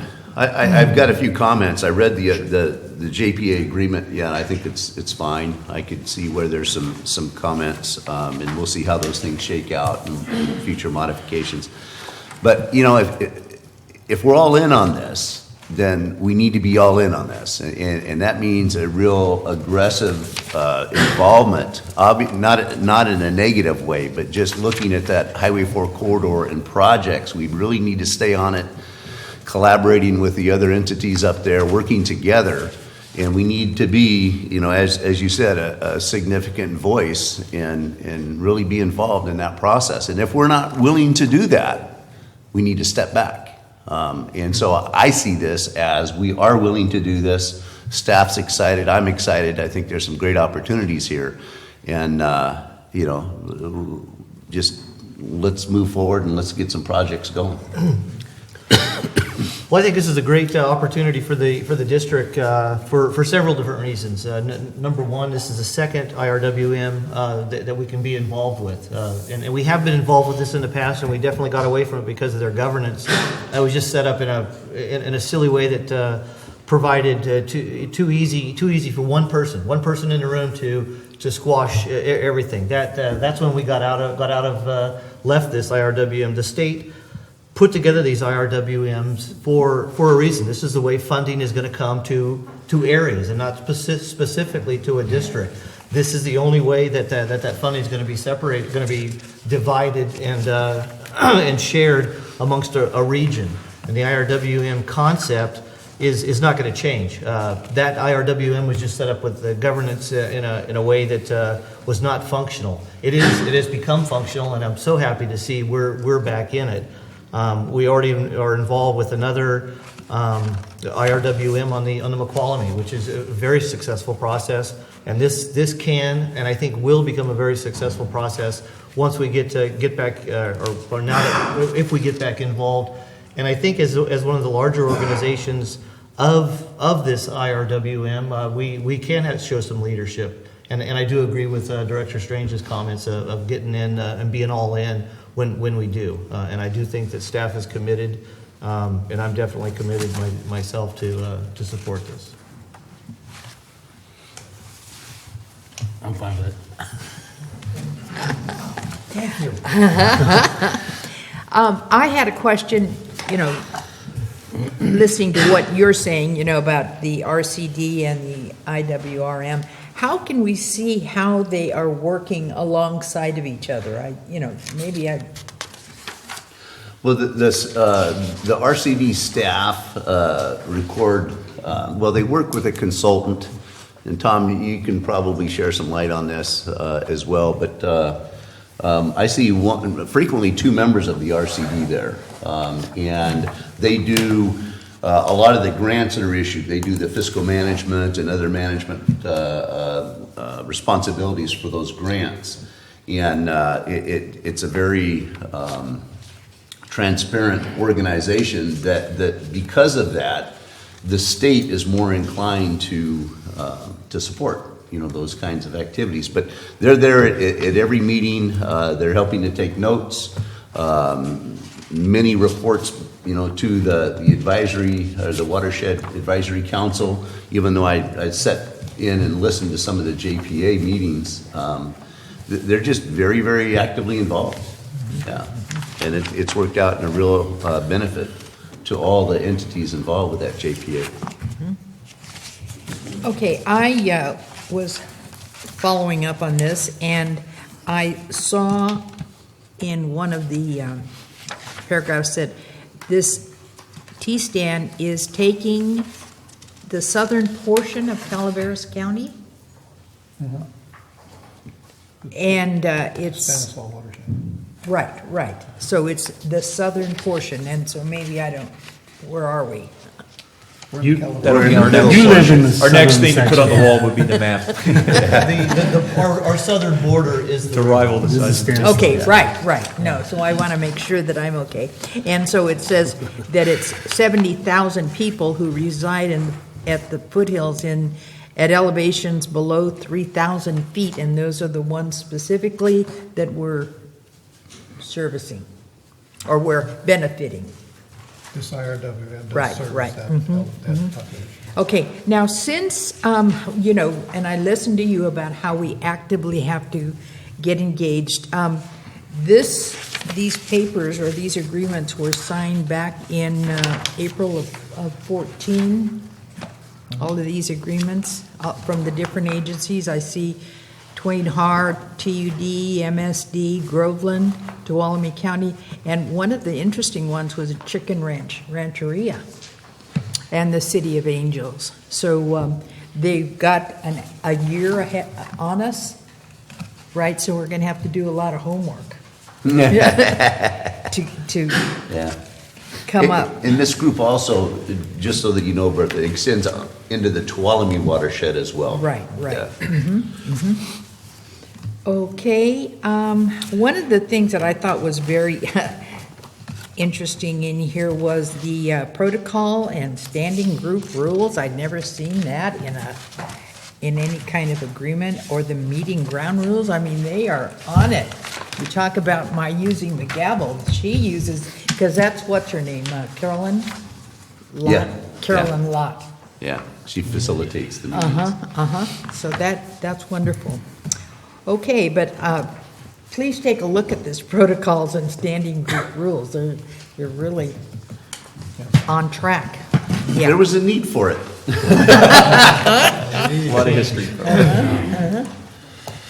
Okay. Motion?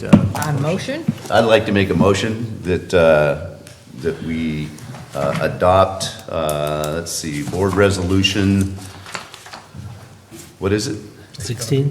What's it gonna be? Resolution number 2015 dash, that's okay. We just, That makes no matter. just read it. Yeah, we approved the attached T-Stan IRWM Authority Joint Powers Agreement and authorize the President Board to sign the agreement. And I would second that. Okay. Public comment?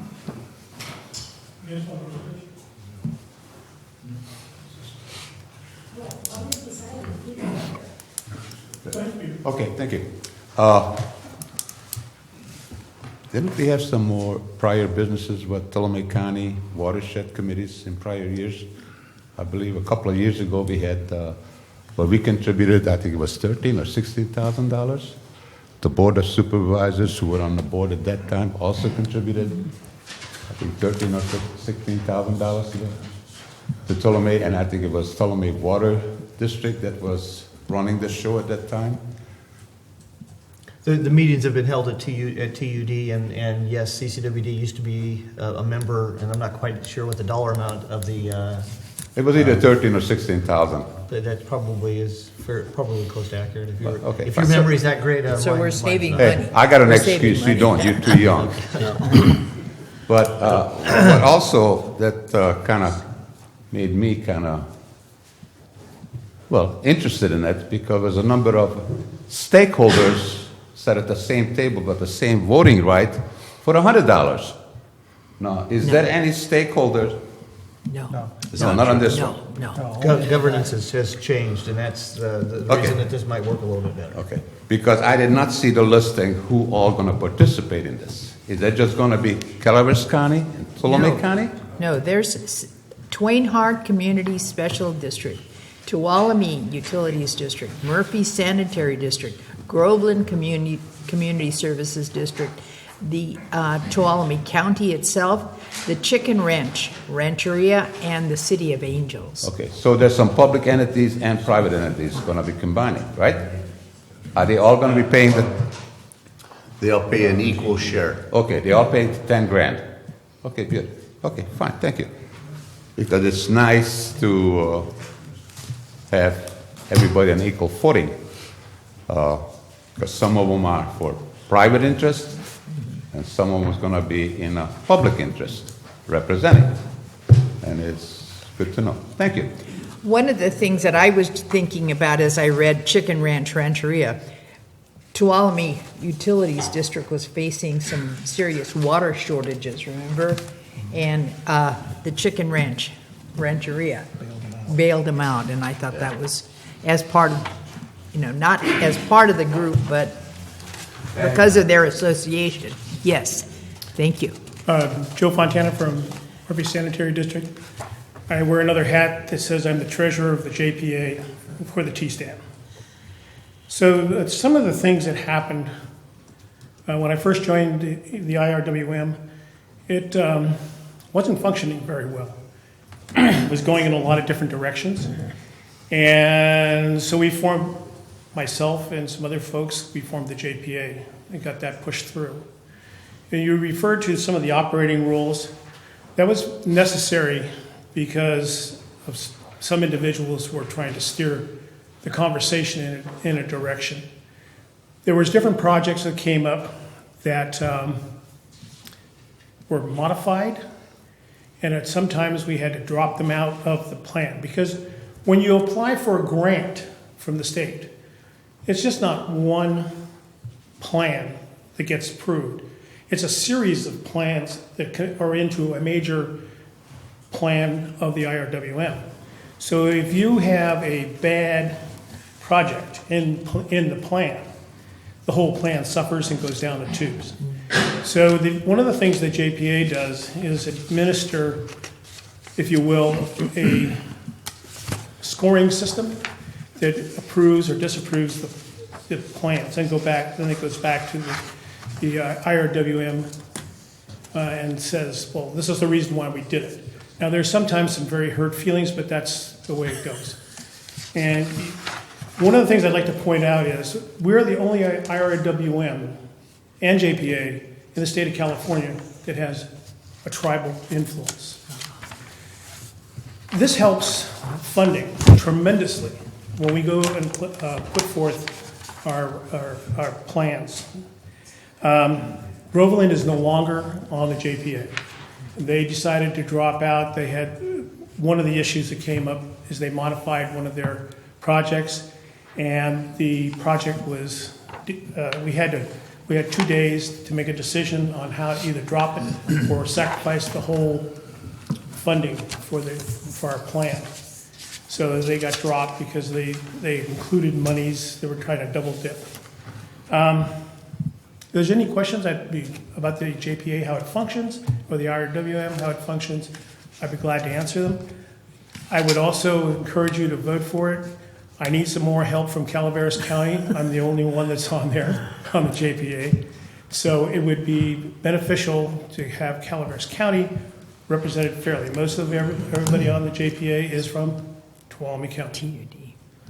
Thank you. I do have one question. Sure. And actually, if you could follow up with Bertha's remarks or her questions regarding the RCD and how they support that process, Joe, I think Sure. it'd probably be better. The RCD does our grant writing. We save hundreds of thousands of dollars not going to Kennedy checks.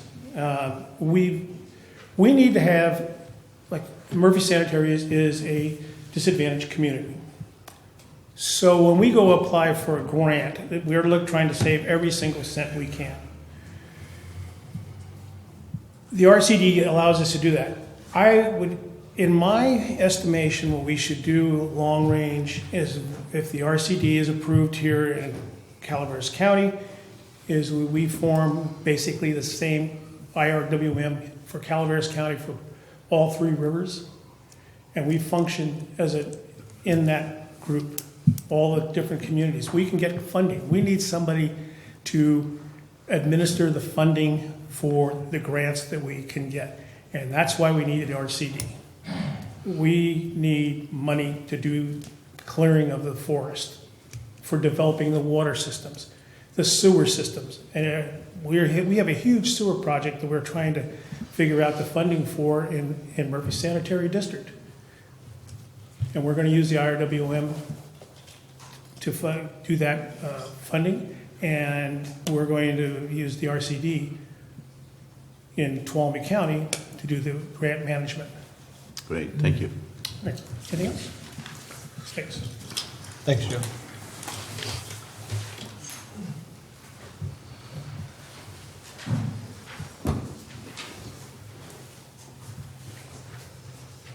Good morning, Cliff Edson, Calaveras County Board of Supervisors. A couple of things, IRWM, whatever we can do to get maximum exposure and representation for water or anything to do with funding for us, great, because everybody's after it. As far as the RCD goes, I know that there is some pushback, a little bit of pushback out there on RCD, but as you heard gentlemen talk about the possibilities, the RCD is the vehicle for much funding for many projects for all of Calaveras County, water districts, sewer districts, our watershed management, flood control, erosion control, water recharge. There's just a number of things that we could do that we don't have the available resources to be able to do that now. So it's an extremely important issue, and I just wanted to bring that up because I think that people need to hear more about it and know more about it. So thank you. Thank you, Cliff. Okay. Seeing. We have a We have motion and a second. Yeah, we have okay. So call for the vote? Yes. Director Rauerman? Yes? Director Mills? Yes. Director Strange? Yes. President Underhill? Yes. Okay. Motion approved, 5-0. Great, that's fantastic. Thank you very much. What was that resolution number? Thank you, Joe, for all your time. and service 54? in the process. Somebody owes you a lunch, I think, at this point.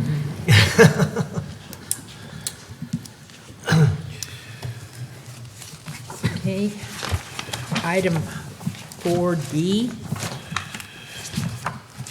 Yes, Madam Chair, members of the board, this is, I guess, the fun part of the next step, now that we have adopted the JPA, is to really make the decision by the board as to which directors will be seated as the delegate for the member for CCWD and that person's alternate. Just to give you a little background, so right now we do have designates from the board sitting on the WAC, and that is Director Strange and Director Mills. The recommendation that I would make, staff would make, is that we, the board obviously needs to have the seat on the JPA board. Our members need to have that role, and then to fill the positions, the open positions on the WAC with staff members. That's something that I can make make the delegation of staff to that, if that's the direction of the board. But I would think that Peter Martin would be our prime, our main delegate to the WAC, and then I would serve as the alternate. In time, that might change, but I think for now, I think that's a good approach. I'd like to be a little closer to it myself. I think, particularly as we're making this transition, I think that like Director Strange said, we really want to make sure that we have a very seamless transition into this and really have a strong presence. And So- with that, it's for the board to make the So decision I- on who would be.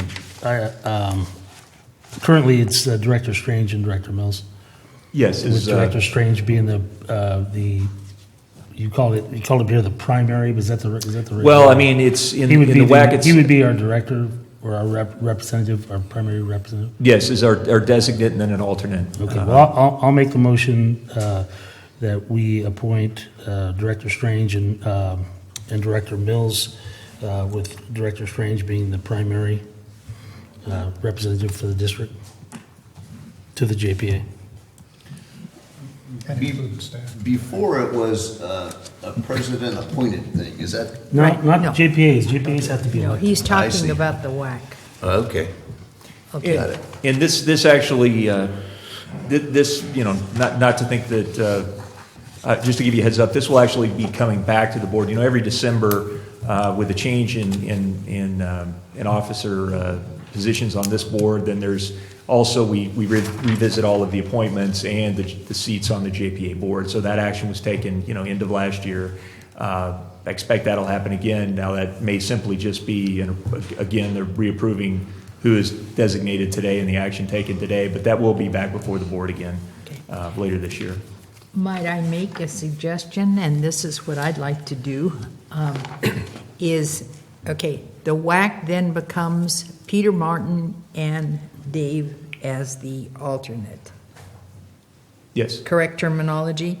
What I would like to do is nominate Terry to be our lead on the JPA, because we do have to vote on that. And could I offer myself for 2 months as the alternate, because we will be doing, what do you call it? Board appointments in December under the new Well, president. I'm happy to revise Could I my do that? my motion. I'm okay with that. I'll revise my motion to state that. Okay. Do you want me to say that again?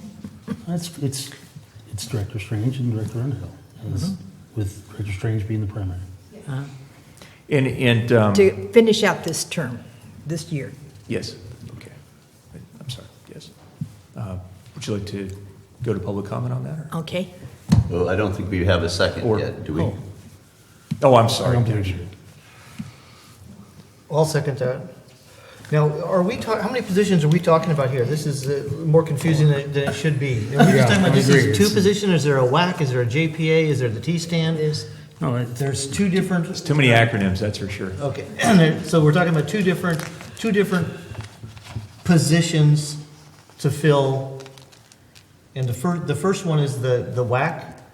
No, The JPA. WAC JPA. does not, appointment to the WAC doesn't require board action, direction only is needed, and again, that's something, if you're okay, comfortable with staff serving in that, and again, whereas the JPA board meets quarterly, the WAC meets monthly, the WAC is gonna, go through the minutia of projects and Okay. bring things forward, so what I would seek would be direction, if you're comfortable with staff making that designation and having Peter and myself. And then really the only action for you today would be the decision on who to appoint from your board to the JPA. Okay. We probably shouldn't have had the WAC appointment on this. As part of any part of it. The only reason Peter and I kind of went back and forth on is I just wanted to make sure that we clearly had concurrence from the board that you would be comfortable having staff. I mean, because at this point, we do have board members on the WAC, and if there are any concerns about that, I want to make sure we're not doing something that, the board wouldn't want us to do, so. Could I Okay. ask a question? Yeah. Am I volunteering for a meeting that they're not even going to have? If you said that the JPA meets quarterly, I missed it. I believe Yeah, but it's, I think of the they're having one. prestige of the title, though. And, there's always a chance there could be a special meeting called, but I don't frankly know when the next meeting is. Joe, when is the next JPA meeting? Oh, Okay, so there's an opportunity to shine, okay. Well, with that clarification, There is an opportunity to shine as the alternate. there's a motion and I second it, and in the interest of time, we can move forward. Okay. Public comment?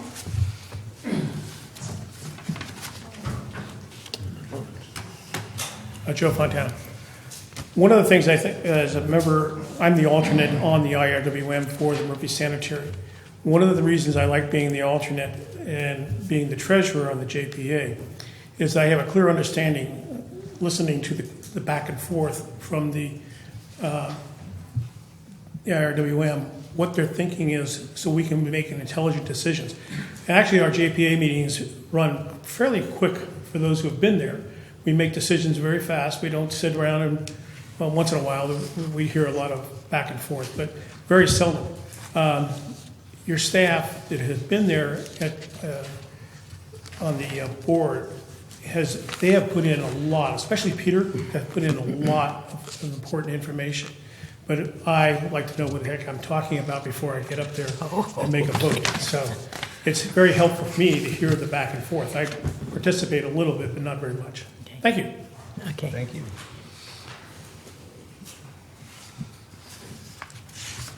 I have a request for whoever's going to represent this county. It would be nice they bring back the documentation, what grant the applications be, and bring back the conditions of those grants. The last time the Stonewall County watershed was went through at the 13,000 whatever, after reading the whole package, at the bottom third, there was a condition that would take for the gentleman who was in charge of the grant to be considered for a grant.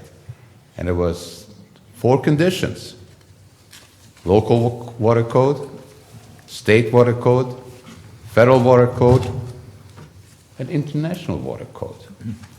I was able to collect a few signatures. Thank God that somebody more diplomatic than I was sent a letter to that gentleman and basically diplomatically told him what he can do with that grant. So I know it's a grant and it's great, wonderful, but I like to make sure that you all are aware of the conditions of those grants attached to it. It's usually at the bottom third. There's always a condition. There's no such thing as a free lunch. And if one gentleman, whatever he was at that time, be deciding if you qualify to be eligible for a grant, you had to accept certain conditions on behalf of your constituents. So do look into a horse's mouth, because some of us will, okay? So it's avoid making look anybody bad, but please, that's all I'm asking, because there will be people looking into the conditions of those grants. Thank you. Thank you. Okay, can we call the, Nope. Another public comment. Okay, just for clarification here, Bertha, yes, you get to attend one. October 21st, 1 to 4 is the JPA board meeting for T-Stand. So you're going to get to attend one this year. And it comes after the WAC meeting, which is in the morning. Okay? okay, Love iPads. Thanks. thank you.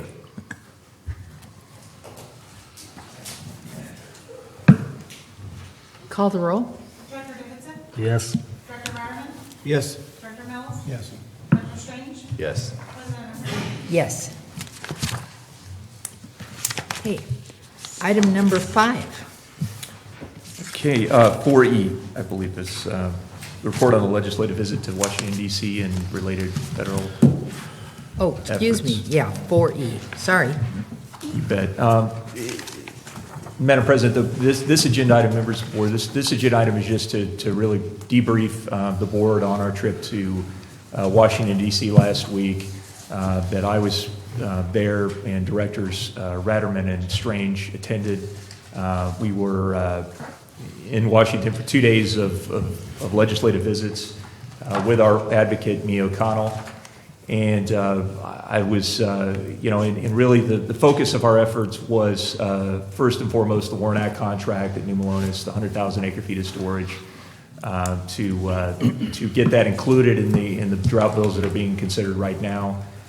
Interestingly, we didn't time the trip with this, but it so happened that the hearing on the drought bills, the 2 primary bills of which were the House bill, the Valadeo bill, and then the Senator Feinstein's drought bill, there was a hearing in the Senate Energy and Resources Committee on those bills the day we were there, and we attended the hearing. Oh. And that was pretty incredible to be there for that. So it had everybody's attention that we met with. Everybody was focused on the drought bill, and this is a big development because last year, and as you recall, we had language in the Valadeo bill from last year, a different bill, that had the Warren Act contract in it, but unfortunately that bill passed the House of Representatives, but it was never introduced in the Senate. Now you actually have introduction of the House bill into the Senate. You have the Feinstein-Boxer bill in the Senate, and you have an effort led by Senator Murkowski of Alaska, who chairs that committee, to try to find some Western-wide drought bill to come out of that so that we can actually see some legislation adopted. So we're really at a point where things are really happening, and it's still probably unlikely that we will see a vote on the bill. What comes of that this year, but what we do expect is that there will be a markup of the bill. So basically, they'll take those bills that are in play and they will craft them into some kind of more comprehensive legislation.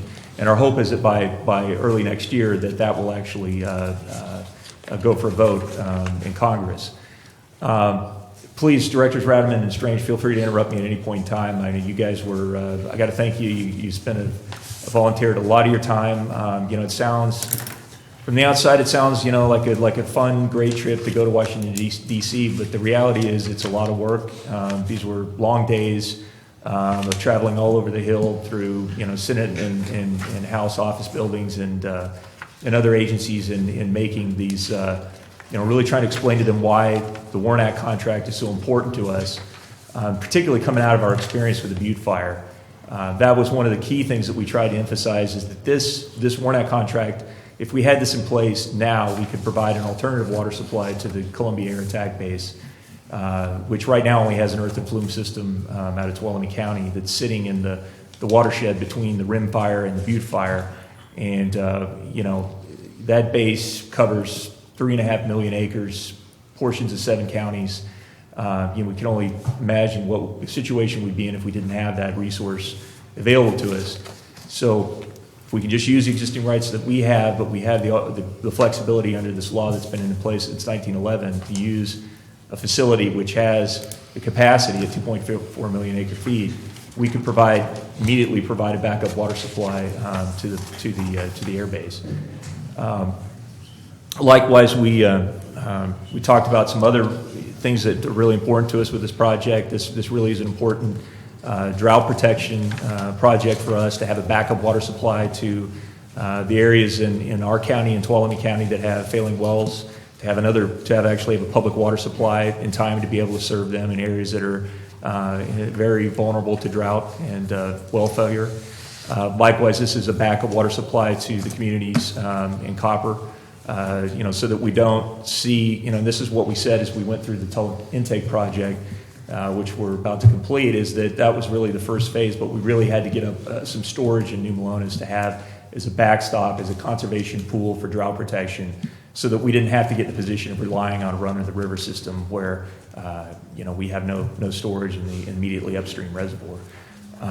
In addition, we also talked about the fact that with this storage, we could actually partner with other agencies who overlie the Eastern San Joaquin groundwater basin to do groundwater recharge, so that we could start to help recover the basin, which we now have an obligation under this new state Sustainable Groundwater Management Act to do.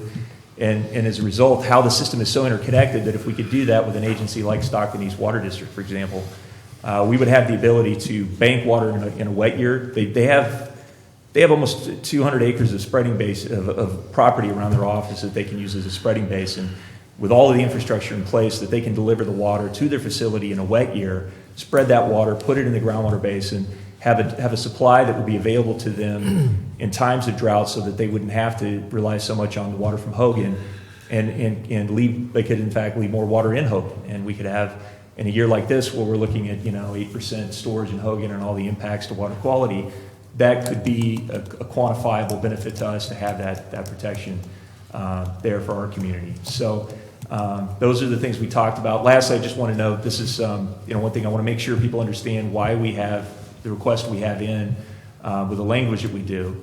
The total amount of the Warren Act contract is 100,000 acre feet, but we've asked that we've said that we're willing to put 35,000 acre feet of the 100,000 on the table for in-stream flow benefits.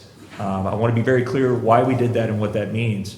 Under the water code, we can make, with our water rights, we can dedicate our water supplies for in-stream flow purposes that we could leave in the San Joaquin River system that could reach the Delta, that provides a whole host of benefits throughout the system.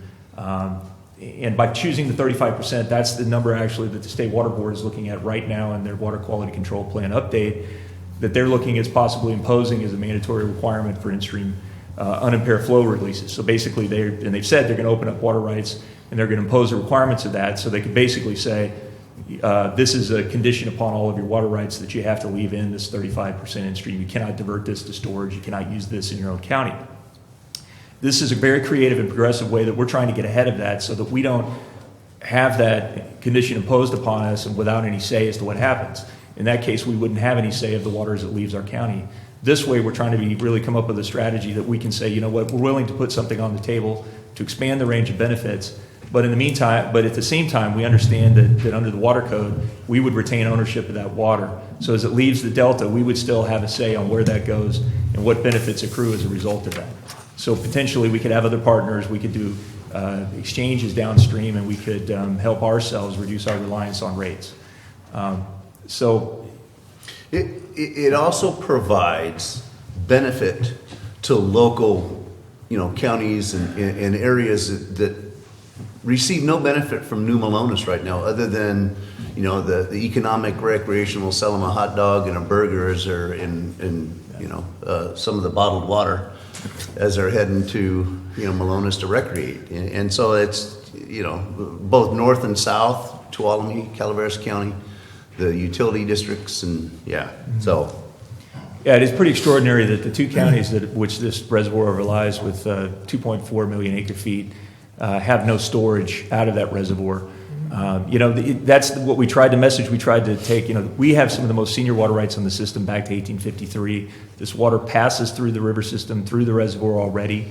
All we're asking is that we be able to hold that back, and we can do it in a very smart way that doesn't overly tax the system in dry years. I mean, if we had the ability to shave off some of the water that otherwise, under our water rights, flows to the Golden Gate Bridge and hold that back in wet years as drought protection in the dry times and have that conserved within Melones, that would be extraordinarily valuable to us, just to have that kind of drought protection for our communities. So, I think that message was really well received. What we heard from across the board, and the people we met with were Congressman McClintock. We actually had an audience with him and his chief of staff and his water policy director. That can't thank him enough for his time. We also met with staff for Senator Feinstein, Senator Boxer, and Congressman David Valadeo in the San Joaquin Valley, who's the author of the drought bill on the House side. We also met with the governor's chief federal water policy consultant. We had an excellent meeting with him. As well, we met with one of the key advisors to the president on water policy, and who will be evaluating the drought bill and making recommendations to the president. So we tried to cover all of our bases in that process. And what we learned, I think unequivocally, was our approach is very strong, and it has a very high likelihood of success within the context of seeking a Warren Act contract. This isn't the typical Warren Act contract, and given the complexities and all of the requirements on the system, this was something that was everybody that we spoke with thought that this was a really smart way to approach it. And as well, the other thing we heard is, the idea that we would expand this into a regional watershed-wide coalition of expanding the range of benefits, so like having partners in Tuolumne County and maybe partners downstream, it makes our pitch much more effective. And so going into our visit, that was one thing that I was asked through me. It was try to get the letters of support from our other agencies who would potentially be partners in this, that our pursuit of this Warren Act contract is something they would support. So since last week, we've gotten the Tuolumne County Board of Supervisors, Tuolumne County Water Agency, and Twain Harte CSD have all gone on record in support of our pursuit of this and sent letters to the legislators. Likewise, I made a request to our county board of supervisors. The support of our county is key to this. Again, this is public health and safety jurisdiction for our county to be able to speak to the drought issues, and it's just like a lot of the things that we responded to in the grand jury report on drought and wells and all that. I was really proud that, we were able to basically say, look, we're doing a lot of things together, through the Highway 4 Committee, through to Calaveras Conserves, all these things. We're a partner with our county in trying to do that. So we've asked for that.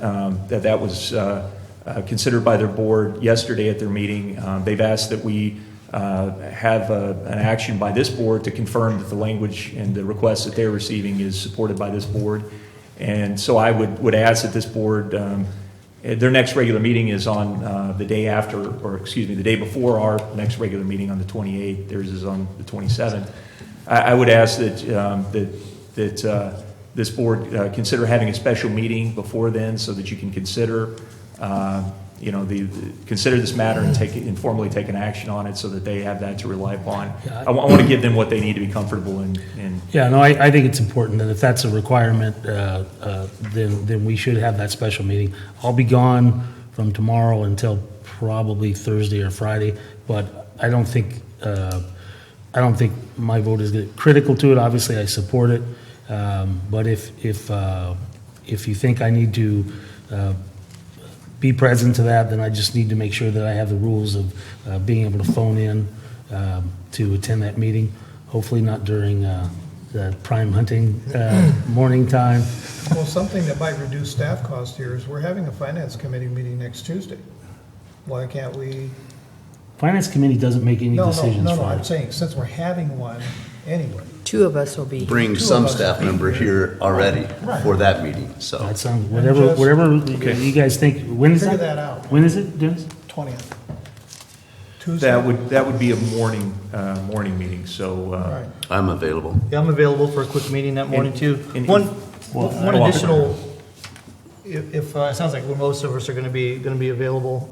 One of the group that we visited that Dave didn't mention was the Bureau of Reclamation. We had a very very good meeting with them Yes. as well. Yeah, thank you for And they were asked a lot of questions. Very very interested in this project, and it is for water storage of the area of origin, which is kind of weird that neither Tuolumne or Calaveras County in this huge, I think it's the third largest reservoir in California, that we have zero storage there, and it would be for benefit of at least four counties.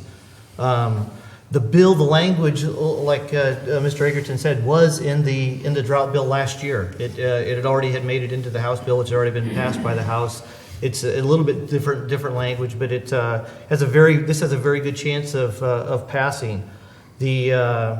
The members of that committee, the U.S. Senate Committee on Energy and Natural Resources, is chaired by a representative Senate member from Alaska, and is co-chaired by a Senate member from Washington. It has a very, very good chance of getting through there, as it benefits both of those states, as well as New Mexico, who is another senator that's in that committee.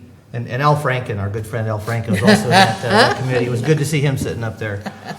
And while we weren't able to stay for the entire session in that committee meeting, because we had a meeting with the Bureau of Reclamation and did have to scurry over there. While we were gone, the Department of Interior, who oversees the Bureau of Reclamation, was answered some questions from the chair and brought up the WARN Act as a tool in the toolbox that currently exists, and encouraged use of the WARN Act contract for projects and additional things that can be done. This most likely, with our success. And the other item, one of the big reasons that it wasn't successful last year is because of Senator Boxer's didn't approve, and it went away. It had already gone through the House, had been signed by them. It didn't make it through the Senate because of Senator Boxer. Boxer was the chair at that time, wasn't she? Feinstein was the one who had promoted it. Boxer wasn't in support of it. It kind of went away as a I result. thought Boxer was the chair of that committee when it was democratically controlled. Not. She was the reason that bill did not get to the Senate. Anyway, now this year, her and Feinstein are In sync. and proposed it together.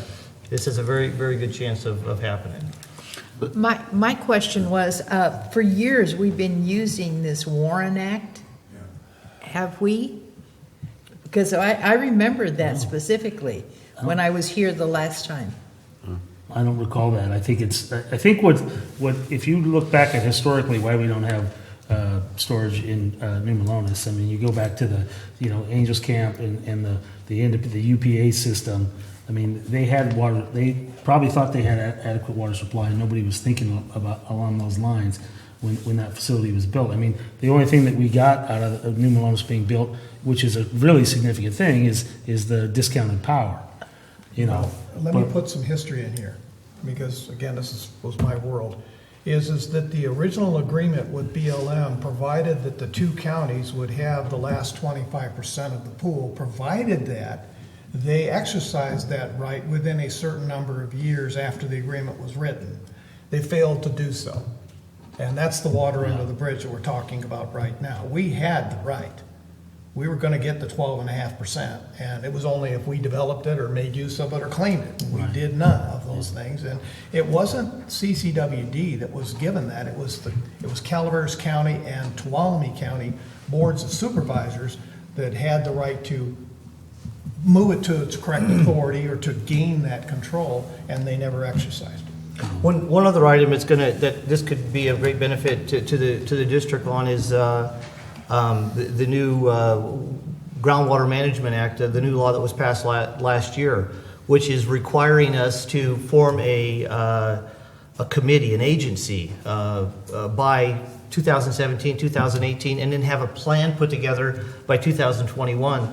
This gets ahead of it. This is the plan. This creates the plan for water banking in our eastern Calaveras County, western San Joaquin County, where we do have a critically dry, overdrafted basin that needs attention, and that's what that state law is requiring. This is almost a solution, almost the plan, put the cart in front of the horse, but it's getting ahead of the game. It's playing by their rules, and it could provide huge benefits to the county.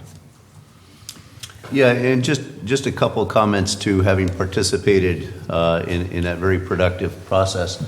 The idea of this WARN Act, or using the WARN Act, which basically says if there's a federal facility and there's existing capacity, then local constituents basically could use, or local agencies could petition to use that.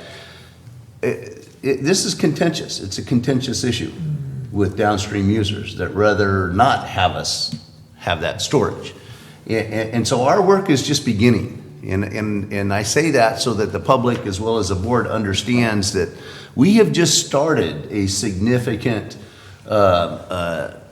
effort for this WARN Act. And it was nice to see Deputy Secretary of the U.S. Department of Interior, Michael O'Connell, talk about, the WARN Act is a tool that we could use to, basically address some of these drought issues in the western states. And so Mia, our lobbyist, O'Connell, followed up within 24 hours to his office saying, that's what we're asking for. Sorry that we had to leave to meet with the Deputy Commissioner of the Bureau of Reclamation. But in meeting with the Bureau of Rec, we all in D.C. realized how important it is to start building local support for this, not only in very important with the other folks within the area, but also the Bureau of Reclamation's local offices as well. And so I see some real effort that we have to put forward in engaging the regional and Sacramento office of Bureau of Reclamation to explain what it is that we're looking for.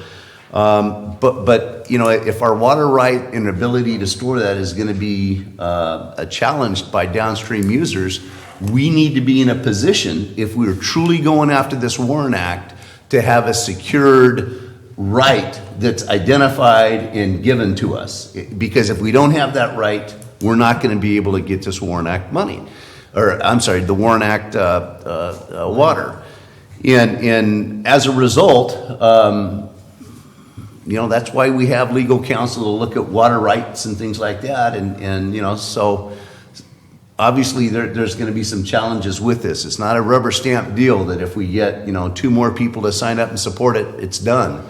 We have a long potential battle in front of us or, a process. But the area-wide support is important. Oh, because it's They do absolutely. not want to write laws that is contentious. And, I mean, certainly, there's going to be, at a certain point downstream, people might oppose this, but the local entities need to come together on this and recognize that this is not one of those things that we need to nitpick about. We need to be supportive of it. It's for the betterment of not just our county, but the whole area economy. And Right. literally, this will be one of those historic moments that hopefully people will go back, like we many times do, and talk about, our forebears and what they did to acquire those water rights. This is going to be one of the ways that we're going to secure those water rights. For the not just our community, but for the adjacent area and the economy and all the people. It's super important that we get uniform support by the Board of Supervisors, by Tuolumne County, by every local agency that we can, because they do not want to write legislation that doesn't have universal support. And this is not something we should mess around with. And I agree, it's going to be a road to hoe, and I'm thankful that the board decided to fund our federal lobbyists, particularly with this WARN Act thing being such a hot item and taking advantage of the drought situation. I mean, that's why we pay them, because they recognize the opportunities and they know who to put us in front of. And I think I'd like to get. I'd like all the board to get the package that was put together. I think that would be helpful for the board to see everybody that you went before and the product that the O'Connell Group put together for us. I think that'll be helpful. But I do appreciate. Let me make a few more statements. Thank you, Jeff. One thing is, it was very impressive to be in this legislative effort when, Boxer and Feinstein, you could reach out and touch them. I mean, that's how close, that we were with them. One thing that Feinstein talked about is you need regional collaboration, working together. Also, it has to benefit economically disadvantaged communities. On the other hand, and being talking with Congressman McClintock, the downstream users that aren't necessarily in favor, that are not in favor of our WARN Act, that's a different congressional jurisdiction. And what he has said, it made it very clear that our two congressional areas need to be in agreement. And if they're not, we're not going to get congressional support for this, or, the political support. Or at least he thought that it'd be very, very difficult to move a WARN Act agreement forward. So, it just, to me, it's just, wow, there's so much different stuff going on here. And my appreciation and understanding for that now is something. But if we can secure this WARN Act agreement, decades in the future, people will be talking about what this current board was able to do in relationship to storing, 100,000 acre feet of water in Malones. Agreed.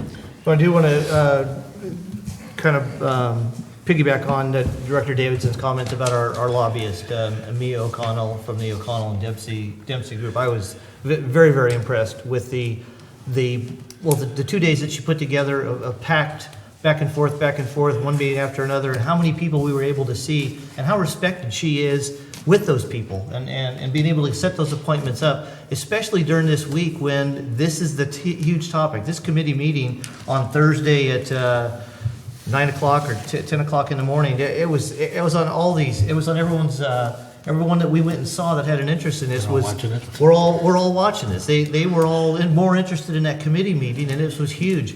Feinstein and Boxer's office were so overwhelmed with this committee meeting being that day. It was so impressive that we were able to get in to see their staff, not them specifically. Well, we had seen them in the morning, but didn't get a chance to talk to them directly.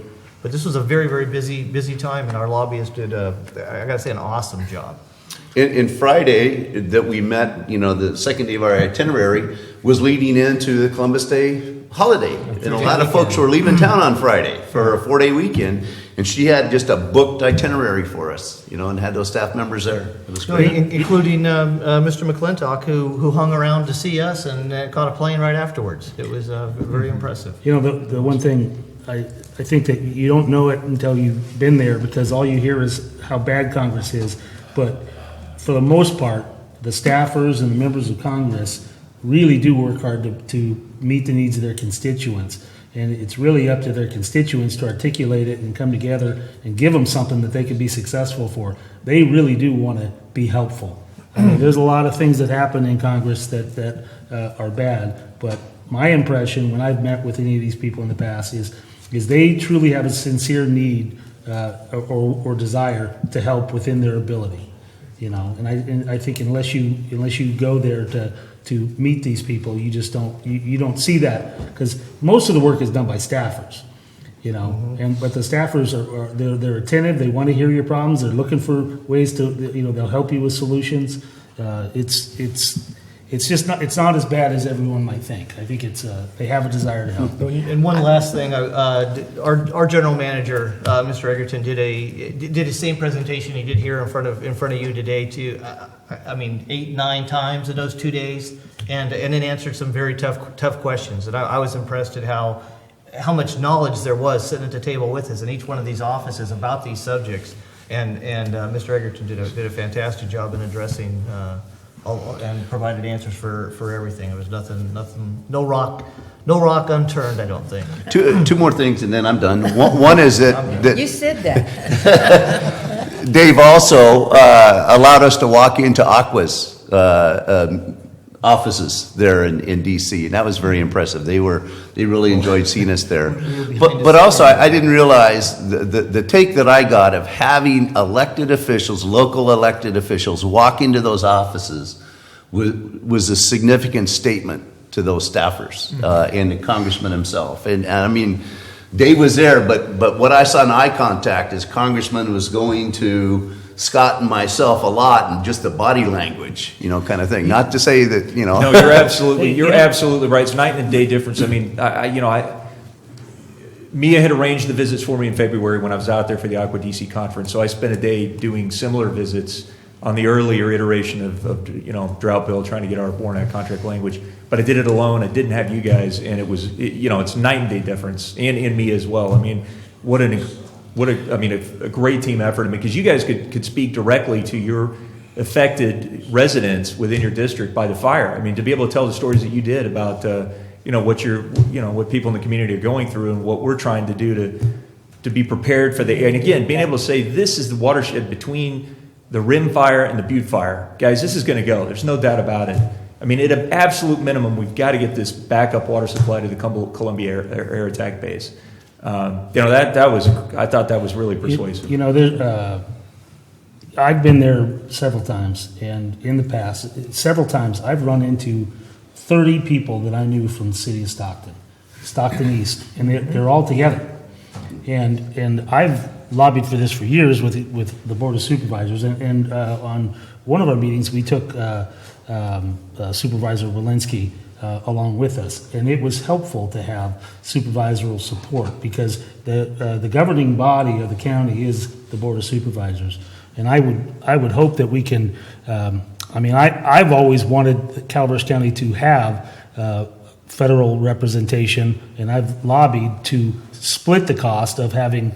At that time, it was the Carmen Group, because they were searching. I don't know if they have a federal lobbyist at this point any longer, but it is something to consider, and I would certainly encourage that, because if we have the same person working together on common issues, and some of the things that we won't be interested in, but when there's something like this where it's obviously in the best interest of the county, it would be good to be able to have supervisory support there along with us. So they don't have to worry about the letter. They can say, well, here's our letter of support. Yes, we concur with the water district. We want this. I mean, that's helpful. Stockton sends 30 people for a week to Washington. I mean, it'll be the city council members. It'll be the San Joaquin supervisors. It'll be the East Bay, or not East Bay, be Stockton East Board. I mean, I've run into them on several trips there, just walking down the street. And they'll put 5 or 6 elected officials in one of those meetings, and it's helpful. I mean, I wish it didn't work that way, but it does work that way. Yeah, I was pleased to hear that you were able to go to a committee Yeah, meeting, that's because great. I don't think that we've ever been at a committee meeting. I haven't. No, and so this is a great achievement, and I'm just really glad to hear that. Jeff was talking in reference to area support.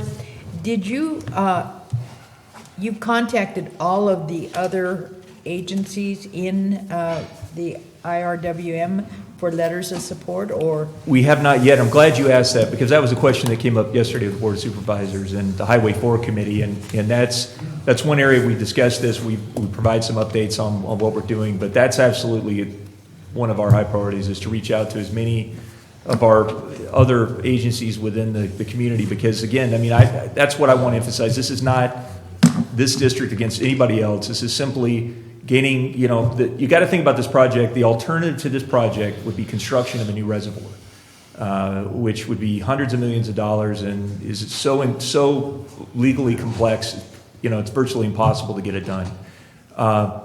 We want to have a pool that, again, our first priority is local and regional benefit, particularly around drought protection, fire issues, those kind of things. So, you know, anybody that we can have in this, it's to try to actually maximize some beneficial use out of the water rights that we've had since the 19th century. So.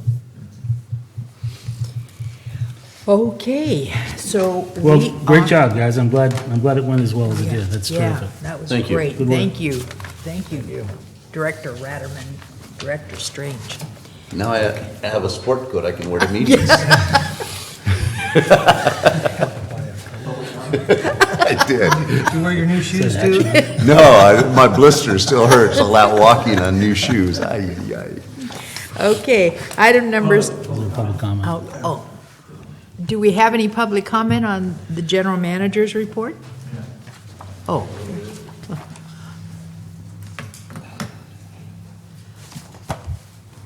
So we were, Cliff Edson, Calaveras County Board of Supervisors.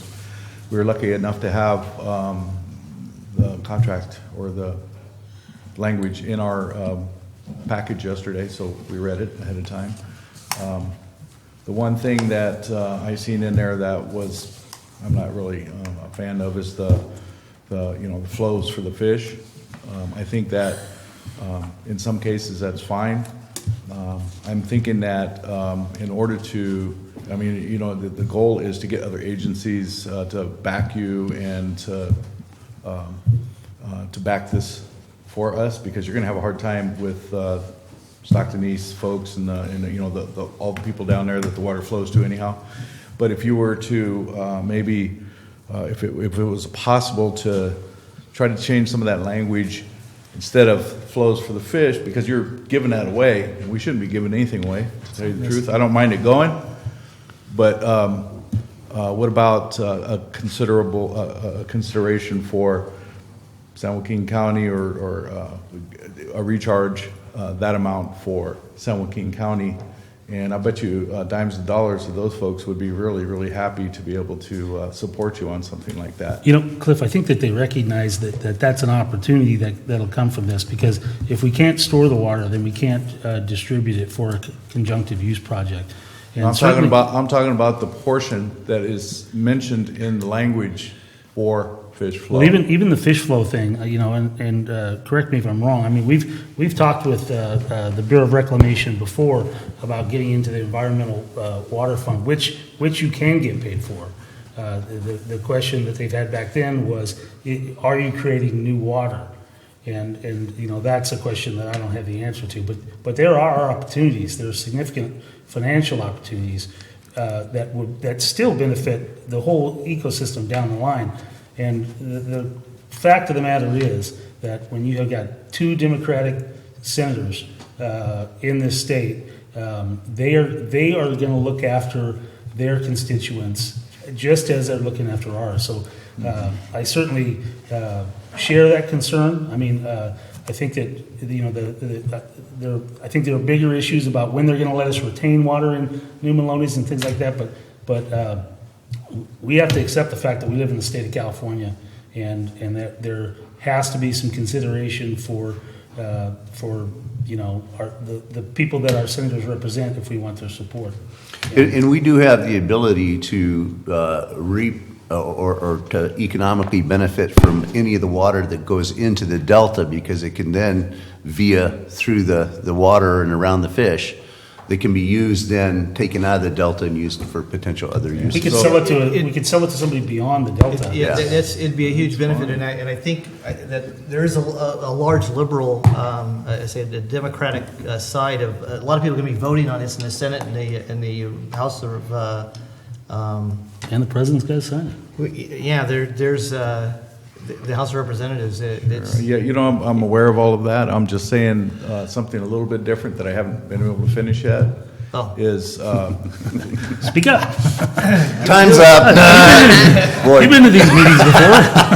you know, No, I'm a kind of person that likes to have maximum beneficial use for everything, right? So we have watershed that is undermanaged, and if we were able to put something in there, yeah, we don't mind. I don't mind fish flows going down there, but not for free.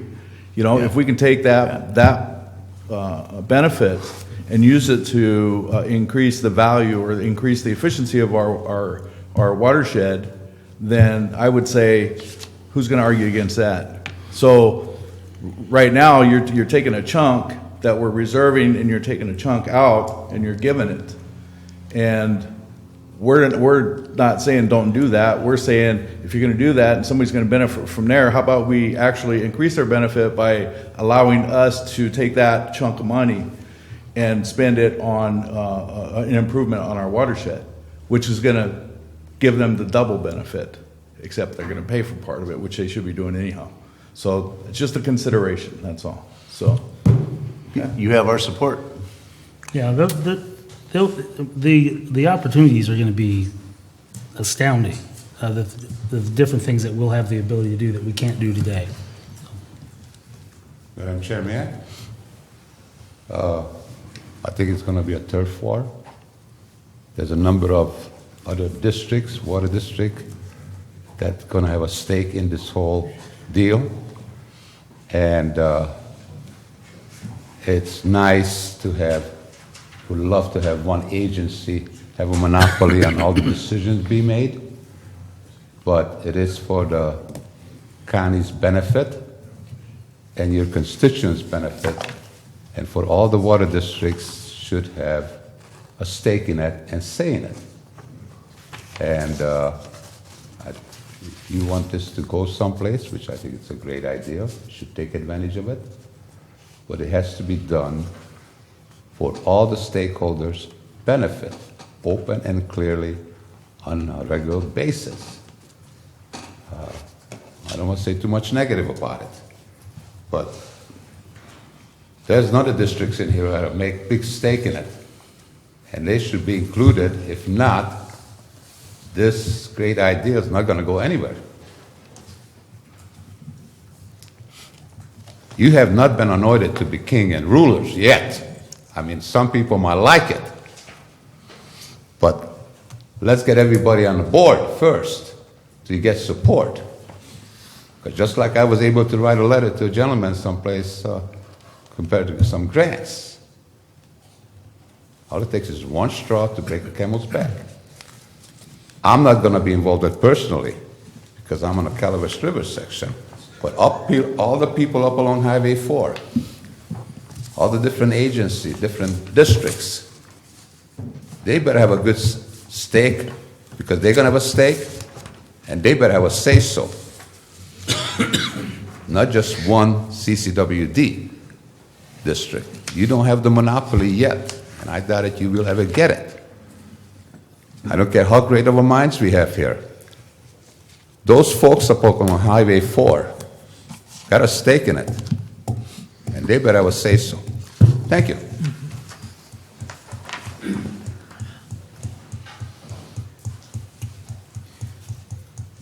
I'm a little confused. The congressman from Oakdale, I think Denham, is that correct?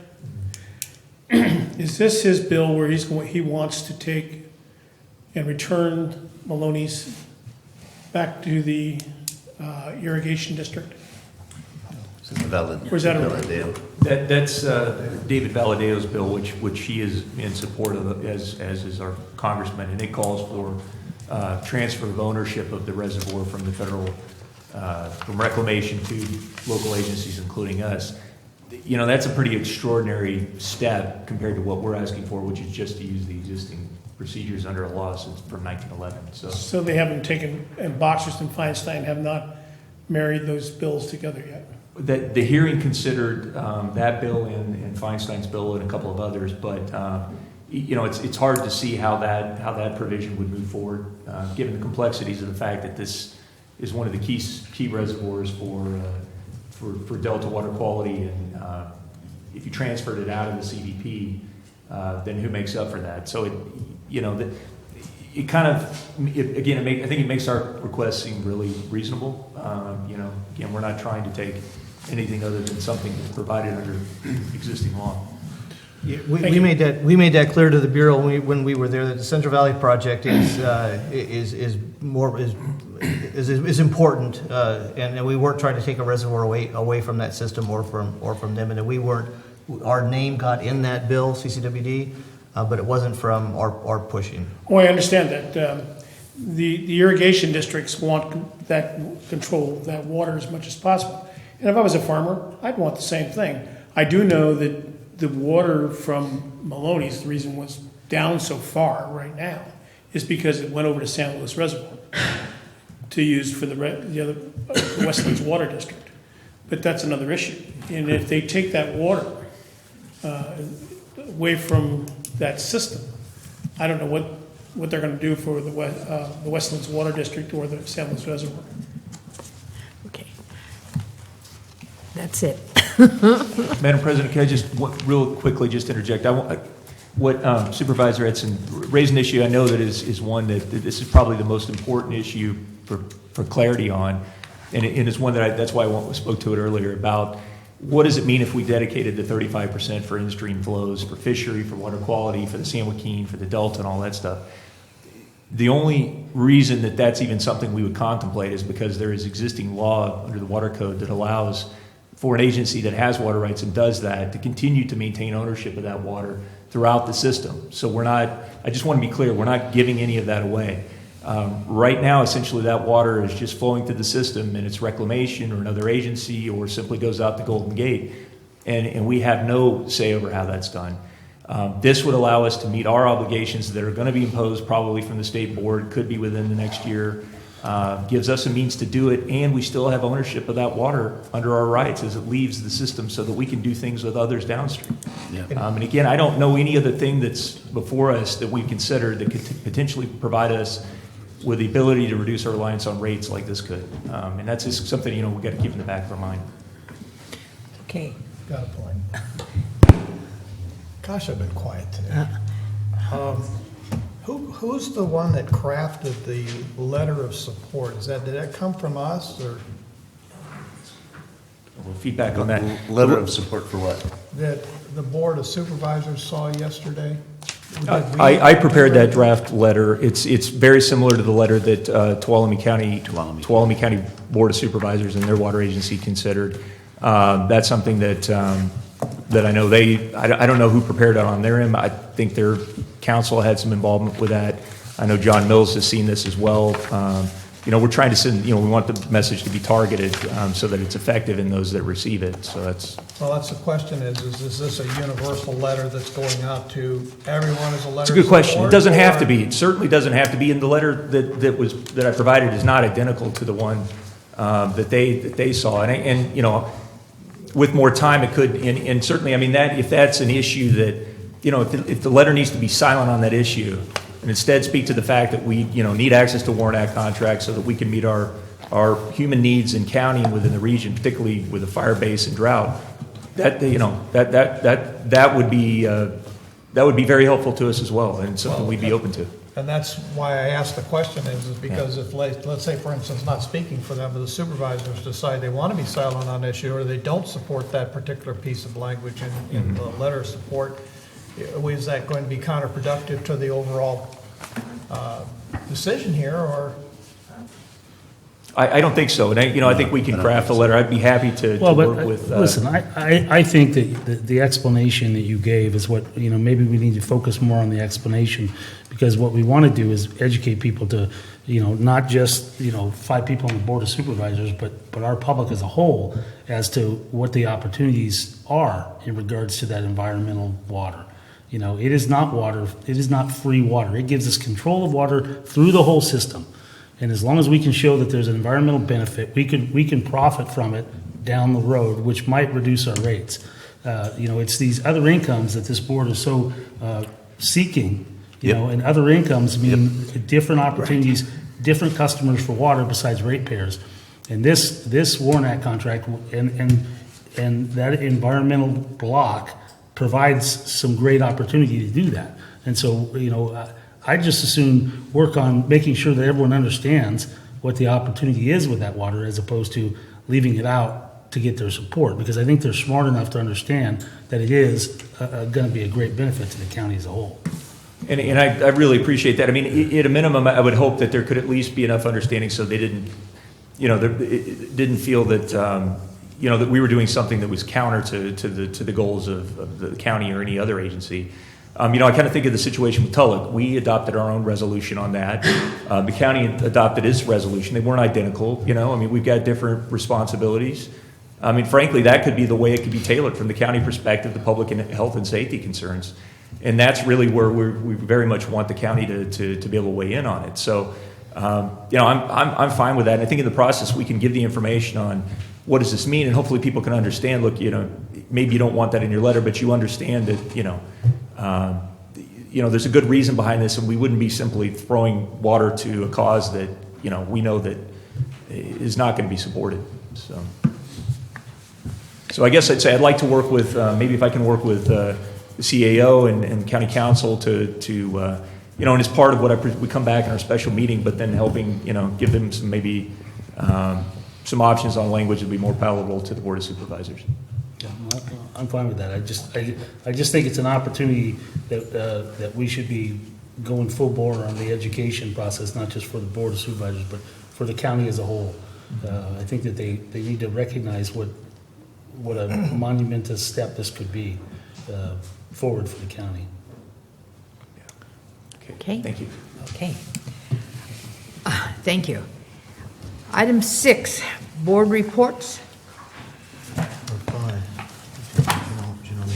David, are you? Wait, no, No. Okay, you Yeah. have another, okay. And I'll really be brief on this one. I just wanted to give you a quick update on a couple of key items that I know are before that the board is very cognizant of. One, with Blue Lake Springs, we are getting very close to a final agreement that we are going to be presenting to our boards. I still have my fingers crossed we're going to be able to do this at the next meeting. This is, finally. But we do have the latest version of the agreement from their council. We're reviewing that. And we want to, I think, all of this effort is going to mean that we'll come together with a presentation and a recommendation that we can both support. So, next, I just want to let you know on the appointment process for the Division 5 seat. We'll be releasing the public notice of that tomorrow. That's a 15-day notice period. Anybody who's eligible and interested can submit a letter of interest to be considered. That period is open for 15 days. Once that concludes at the end of the month, staff will take those letters that we received, and we will verify that the people who are asking to be considered are eligible for consideration. Then we will present that to the board with your agenda materials for the November 12th board meeting. And at that point, of course, that's when the board will conduct the interviews as part of the regular meeting. Again, President Underhill, I know we need to work together to finish up the list of questions and have everything in place. Again, that the seat is the current term expires December 4th. Our board meeting in December is December 9th. So what's contemplated is the actual active appointment would be made on the December 9th meeting. And so just to let you know that that's still moving forward. Next, on the Lake Tulloch intake project, we are getting very close to finishing that project. I know we're mid-October, and the original plan was to be done in September. The reality of the challenges of working in this deep water, high pressure environment, divers can only be down for 45 minutes at a time. We have crews with as many as 10 divers on site because of that. It's a very complicated project. I gotta hand it again to Bill, and his done an incredible job on this, as well as our engineering consultant, Mr. Christensen, who is an expert in this. I mean, it's really incredible what's being accomplished. That project we expect to be finished at the end of this week, and we'll have the facilities online. We'll come back at the 28th board meeting. I want to give you a full briefing on that with pictures and everything else. And, really, we got ahead of this. And, staff has been fantastic in making this happen as well. Lastly, just want to let you know at the October 28th meeting, we will also have an agenda item to update you on the grants that we are pursuing. Peter Martin will give that update, and that'll become part of a regular report that we give to the board. Just so you know, the grants that we've already applied for or are in progress that we intend to apply for, as well as other projects that we see as potentially being future candidates for grants and what those options could be. Clearly, that's something that, the grants that we go after, I think part of this is very important. We don't go after grants to get grants. We go after grants to fund the projects that this board and staff have decided are our most important projects. And so I just want to make sure that's focused, and really impressed with the work that our staff has done, Peter's doing on this. We still have things in development right now to try to get funding in response to the fire, to do system improvements. Bill has a meeting tomorrow with Cal EMA on that about potential system improvements to the sheep ranch system. That's one of two things that we've submitted as our first priority projects, that with the upsizing of the pipeline out of the McCallamy River so that we can have the ability to serve the fire flow that's needed in these key locations. So in any event, that'll be part of the update as well. And thank you. That's all I have. Okay, board reports? Well, I'll start. I just want to make it clear that I am intending on submitting a letter to be reinstated. I am the four-time elected director from that district. I'll also be seeking re-election in 2016. It's just, one reason I bring that up is there's been a lot of confusion, some in the media, that I was abandoning this post. I'm not. It was strictly a cost-saving measure to realign our election process with the general election. So I just want to reiterate that I will be submitting a letter to be reinstated. So, thank you. I just got one thing. The Mountain Counties Water Resource Association meeting is this coming Friday. The topic is the twin tunnels and how it is going to affect our tributaries throughout the Sierra Nevadas.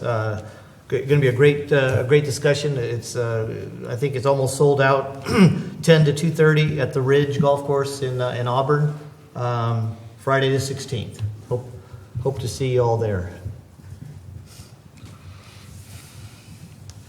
Yeah, I'll be going to that. I haven't signed up yet. I need to do that. But we talked about carpooling up there, and I know you have the connections where I can We'll get get you in. Thank you. Appreciate that.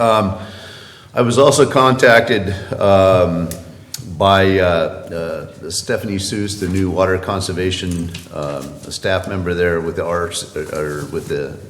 RCD. She's interested in putting together a community lecture series. She was looking to have the venue here in Calaveras County.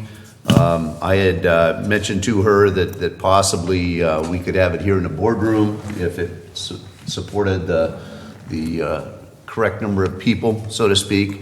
But she's basically, I think one of the ideas is looking at the unintended consequences of conservation, both fiscally as well as physically, and the effects on watersheds and whatnot. So she's putting together a panel to speak. She's asked me to speak. She's considered possibly our general manager, Dave, if he has time and is available, to talk about some of the water conservation and the economic impacts that it's had to our district. But there may be other things that come out of that. So she's looking at possibly the second week in November. That might be a little too soon, but we'll see what they can put together. And then lastly, we did have a water leak or in a Wilseyville camp area that apparently had been going on for quite some time. We had the director of the little housing association, or the president, I should say, of the Wilseyville Housing Association, contacted me, I think it was on Monday, and the fix was made on Tuesday. So I really appreciate the fast action by Bill and his staff to get out there and fix that. I got an email today, thank you email from the president of the board, of the homeowners association there, saying thank you very much for that quick action. So kudos to our staff. Thank you. Yeah, you were at the Highway 4 Corridor Committee, so you don't mind if I just kind No, of go right ahead. get an update, because if I miss something, let everybody know. We did have quite a discussion focusing on the RCD and some of the unanswered questions that are coming up as a result of that. And Dave, you were there too, so Right. fill it in if needed. There was a rather lengthy discussion surrounding, I'm reading this off an update I put together, so I just thought I'd do it, surrounding the water agency's role in the incident command system that revealed a need to understand our weaknesses and strengths and begin to process and develop interagency plans. And that took quite a bit of time to go through that.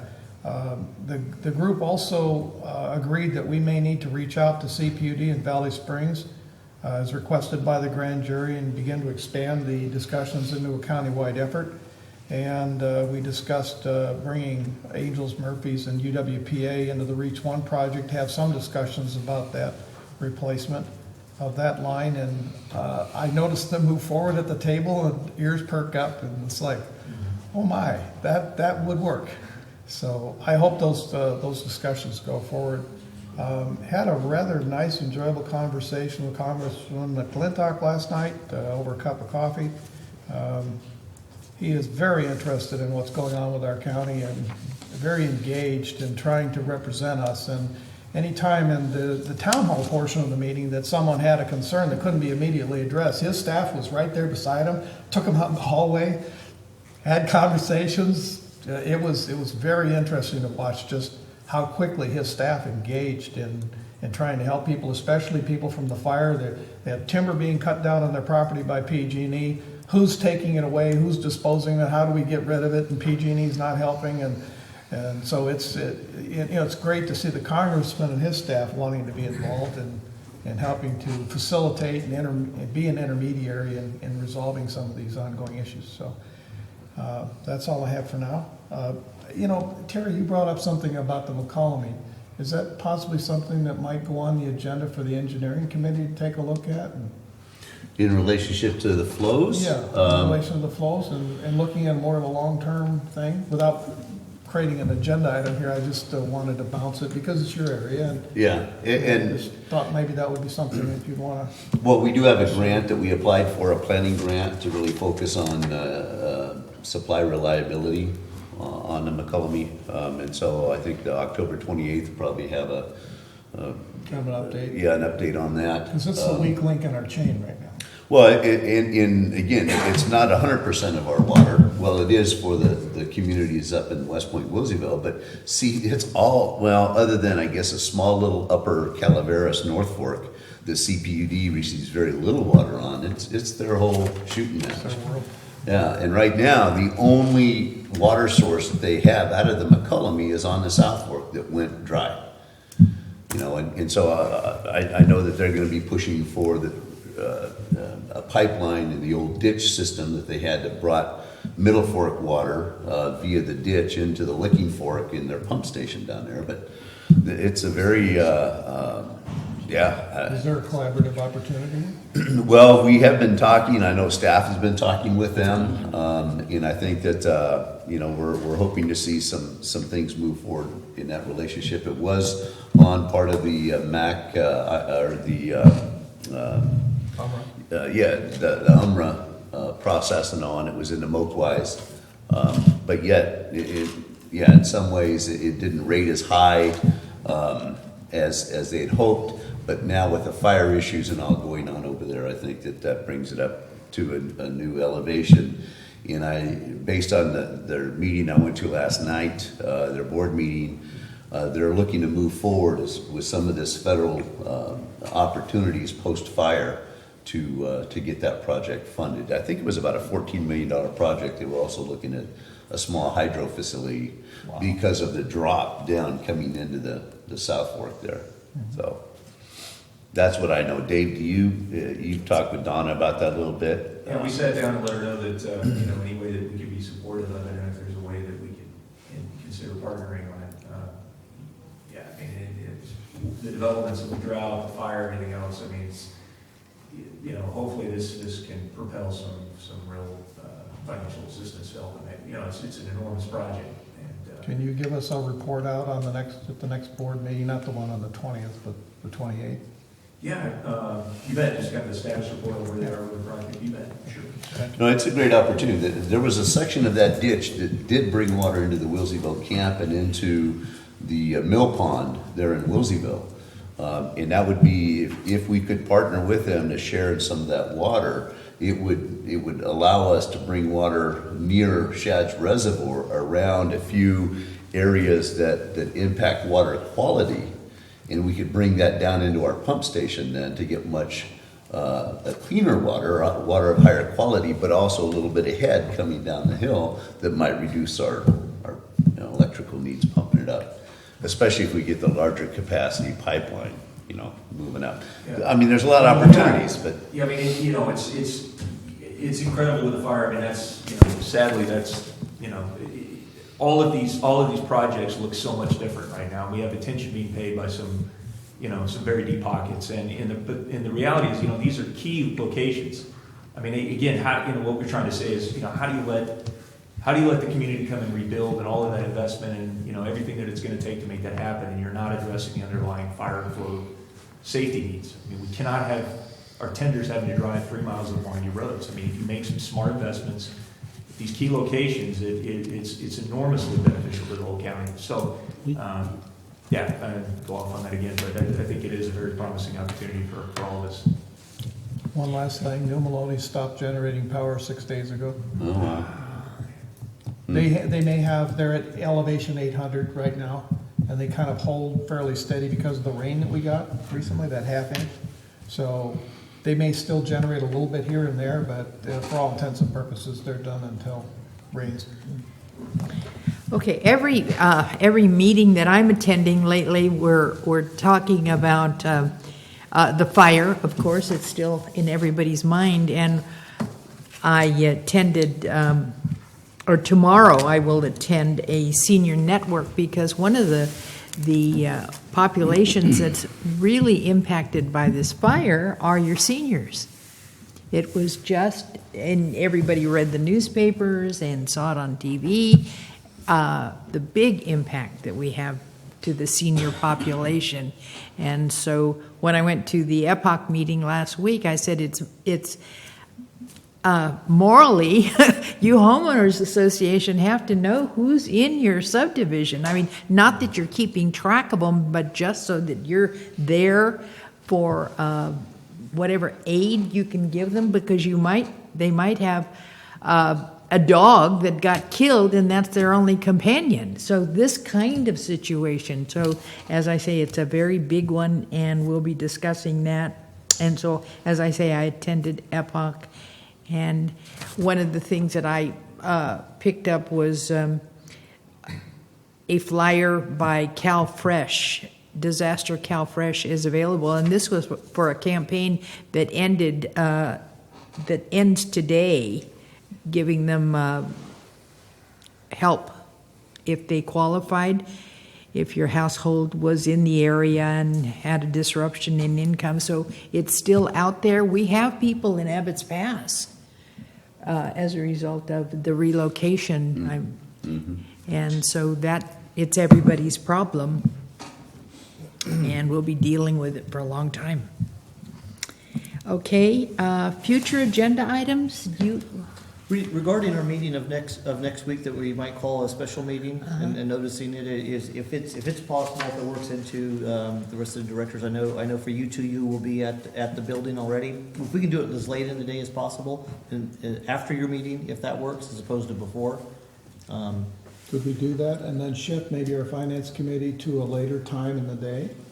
I would look to the members of the finance committee. That's certainly Do you have a something problem we with can. I believe we could probably do that at the staff level. Like do a 2 No, o'clock yeah. meeting? Like 2 Okay. o'clock The only reason meeting? I'm asking just to accommodate a workday. Yeah, but then we could do a 2 o'clock. Was this meeting for and you, then- Mr. Director Yeah, Adderman? just for me. Okay. I just want to remind people, if you do have that meeting, I need some notice. I'll be in New Mexico. And so what I'm hearing is a finance committee meeting at 2:00, and then, and I'm guessing that, That'd be perfect. That'd be And absolutely then 4 o'clock for the main. How long will that run? I've got a 3:30 meeting. So 1 hour, Jeff has half a hour? question on the back. Yeah. May I make a comment or suggestion? With the agenda items we have within the finance committee, remember we had the investment advisory committee beforehand. Oh, that's right. So it may be wise to have a time definitive board meeting, set a time as to when you're going to meet. That way, if Director Davidson wants to do a call-in, it's already set. I know Director Strange had said he's got a 3 o'clock or 3:30 meeting. I'd hate to have to wait to the very end of the finance committee meeting because there's no real set time that we're going to end that meeting. So I was thinking perhaps- more 2 o'clock. Would 2 p.m. be a The set special, time the for the special special meeting. For the special meeting, and then we can follow up after that with the finance committee meeting. right? You want to do the investment then before the special meeting? Please. Because otherwise, we're gonna get out, I'm afraid we'll get out quite late. So perhaps we can do the investment advisory at 1:30, do the special board meeting at 2, and right thereafter, we run into the finance committee meeting. And I thank you, fellow board Okay. members and chair, for being so accommodating. Appreciate that. And it will not be a long finance committee meeting? We have several items on there that I'm thinking it'll run between an hour and maybe an hour and a half. I don't want to see it run Okay, any longer alright. than that. All right. I just can't say exactly when it'll end, and I know your board would like to have a time definite for the start Okay, of their. I'll give you hour and a half for the finance committee meeting. Yes, ma'am. Remember, Jeff, bars are not public. If you knew where I was Areas. going, I don't even think they have bars. We looked for them last time. I think we had to drive like 2.5 hours to find a casino. It's in the middle of nowhere. Okay, future agenda items? Did we have anything we wanted to discuss? I took notes, a couple of things, an update on the Middle Fork project with CPUD, coming back with the grants update, and I'm sure there was a couple other that we talked about that I'll just go back. Okay, you've got it covered. Okay, the next board meeting would be, special meeting will be next Tuesday, The 20th. the 20th at 2 o'clock. 2 o'clock, okay. Okay, advisory comes first, and then special meeting, and then finance afterwards, okay? Okay, Wednesday, October 28th, Thursday, November 12th, Wednesday, December 9th. Remember, this month is the last month with 2 meetings. In November and December, we only have 1 meeting each month. Closed session. Item 8, conference with legal counsel, existing litigation, Government Code 54956.9, Sutton Enterprises versus CCWD. 8B, conference with legal counsel, existing litigation, Government Code 54956.9, La Contenta Investors. Okay, any public comment on closed session? Seeing none. Closed session. Are we? We're going